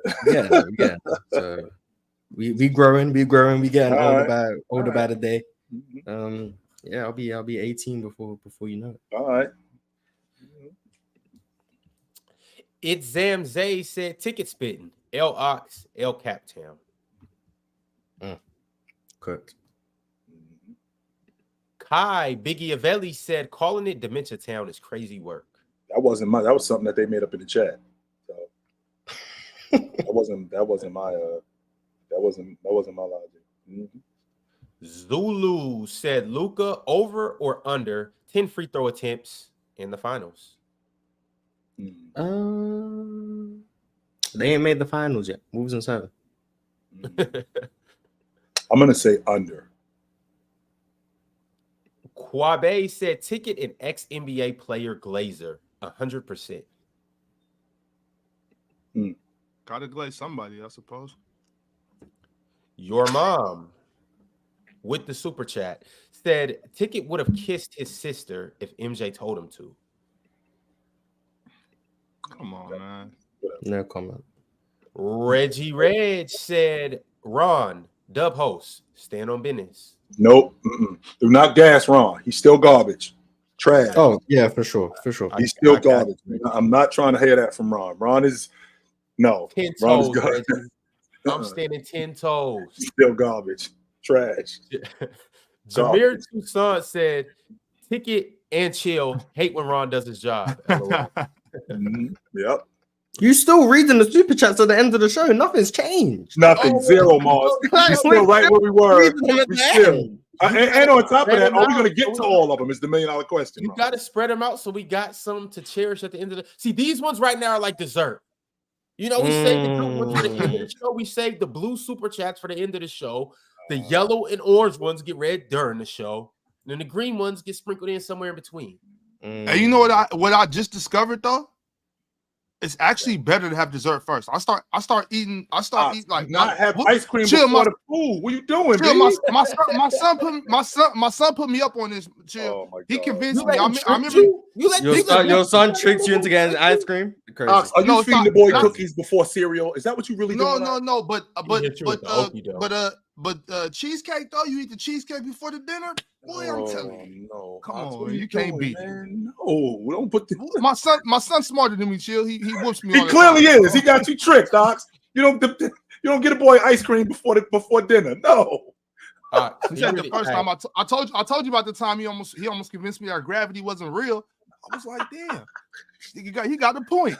Oh my god, yeah, you getting cooked by Lil Ox is crazy, bro. Wait till he get older.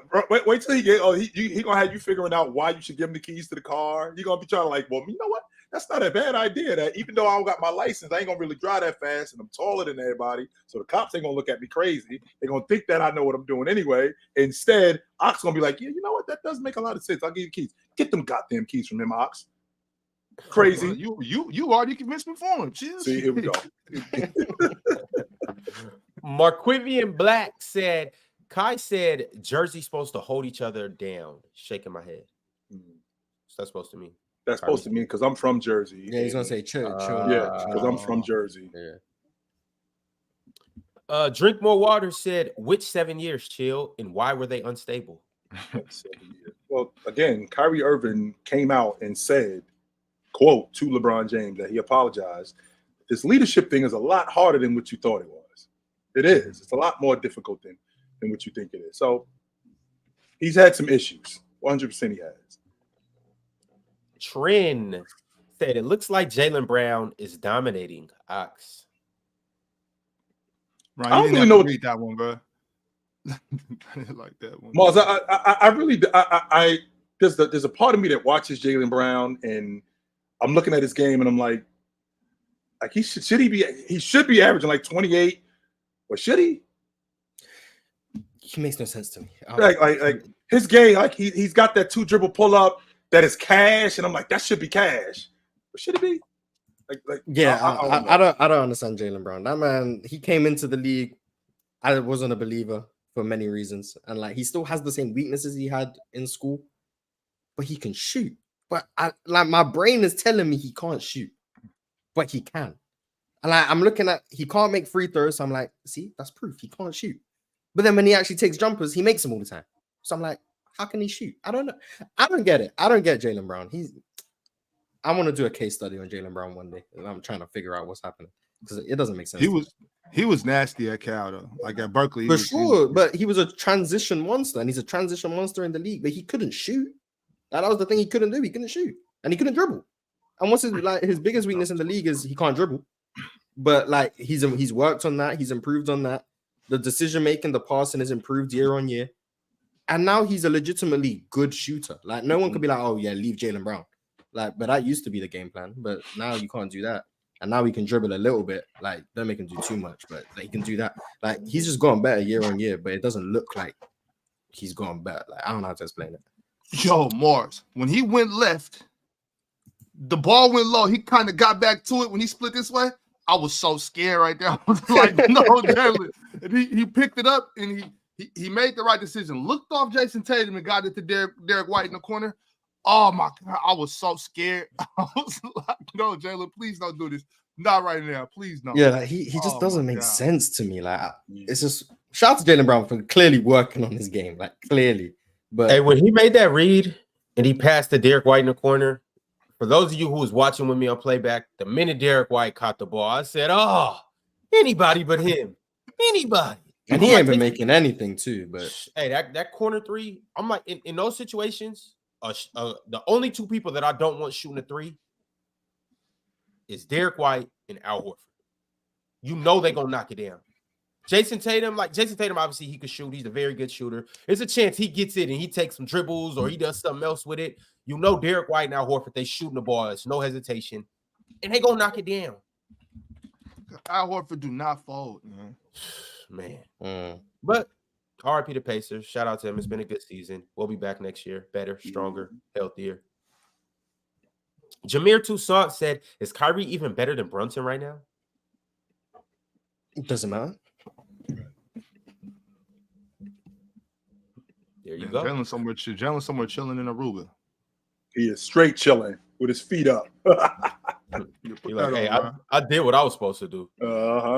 Mike from the Fourth Tribe said 916 stand up. Don't sleep on De'Aaron Fox, gang. Don't do that. Don't sleep on Fox. Don't ever sleep on De'Aaron Fox. Where's the 916? Sacramento. What? Sacramento. Northern California. I meant to know. Oh, bricks. Okay. Shout out to 916, man. But Marcus from the 626 said Lively ain't playing tonight, so I got the Wolves. I still don't understand. Where's the 626? The 626. I think we looked that up. Isn't that down in like the LA area somewhere? Was that the one we looked up? I can't remember. 626 area code is a North American numbering plan area code for California San Gabriel Valley. Yes. Yeah, that's what I thought. Parts of Los Angeles. Like San Fernando area or something. Mink the creator said, go ahead. Mink the creator said, hearing people talk about Jayson versus Luka, that should not be the convo. It actually should be Jayson versus Joel. That's a better argument for top 5. Are they saying that Luka's like clearly above that, like number 1 or 2? That's what he's saying, yeah. But there's no way you watch Joel Embiid play and say Jayson Tatum's better. I'm sorry. There's no way. No. At basketball? Yeah, there's no way. I feel that same as that. There's no way. I'm sorry. There's no way that's possible. Way. But shout out to Jayson Tatum. He's healthier. Shout out to him. Give him credit for that. Performs in the postseason. That matters. Because he's healthier. Yeah, he's healthier. Yeah, that's hey, that's not my problem that you breaking down. I agree. He's not better than my basketball. Marcus from 626 said, chillin' Mars, you have to bench Rudy and start Nas. Rudy isn't going to deter any lobs, barely any shots, and the offense would open up tremendously. Then he he sent through another super chat. He said, also, you start Nas, have Nas on Luka and Jaden on Kai. He's getting us fired. I'm not mad at that, Chill. The reason I'm not mad at that, Chill, like I said, is because the defense, as good as the defense is, this is one of those situations where I would be, the old me would never. I couldn't see this logically, but the offense is so good that the defense isn't going to deter it. So it's like we can still play good defense, but we just got to score more. And Nas is going to bring that for you off the bench. We got to, in this situation, we got to fight fire with fire. You know what I'm saying? Whatever type of water we're trying, man, it's not working. Like, we got to fight fire with fire right now. Go Extending this series does it matter when the series is over? Does the finals is June 6th, no matter what. Next Thursday. So if Dallas win tonight, both teams are gonna have a week of purely scheming for each other. Yeah. Which is gonna be amazing. That means we'll get Maxey and KP back. Yeah, well, hopefully. Maxey was meant to play tonight, and KP he's questionable right now. Maxey. I hope KP is back for game one. I really hope he's back for game one, but I don't know. I really like Maxey. I hope he can play. But I'm just confused. I don't get how everything could point to Rudy being impactful in defense, but somehow everyone's conclusion is he's not impactful in defense. I don't understand how that makes sense. Like, I don't know, maybe I need to watch the game through you guys' lenses, because I must be missing something with this Rudy thing. So Kristaps, his last game was the 29th. His last game was a month tomorrow. His last game was 30 days tomorrow. So it'll be about five weeks next Thursday. So it's decent. Yeah, I think he'll for sure be back, because they were talking about him coming back for game 4 or just determining his status. He obviously got ruled out, but I think he would have been ready by this week. So I don't think they needed him, and it was obvious they didn't need him for that series. They didn't. I do think they need him for the Dallas series, though. I do think that. Yeah. Or the Wolves. Series not over. The Dallas series. I do think they need him for that. All right. We'll be back here for game 7 on Monday. If we are back here for game 7 on, I don't know, what's today, Tuesday? If we are back here on Monday for game 7, I am going to lose my mind. I'm here for it. Back in said, grab your popcorn, bring your brooms, book your flights to Dallas and Boston, bring your ass, Wolf. Bring your ass, Wolf. Nah, everyone, we'll be back here Monday, man. We'll be back here. We'll definitely pick it against Dallas, Mars. Just so you know, Mars, pick it against Dallas. Series ends tonight. Just because you pick it against them. Oh yeah, Kyrie's also undefeated in closeout games, so we're gonna have to see a lot of history be made. But we're gonna see it. Wolves in 7. Tyler T said, JB better, JT better, Celtics better, 12-2. Finals bound. Undefeated after a loss.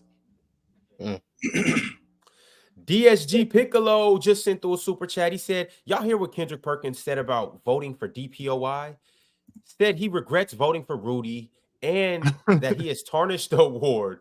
These niggas legit hate him.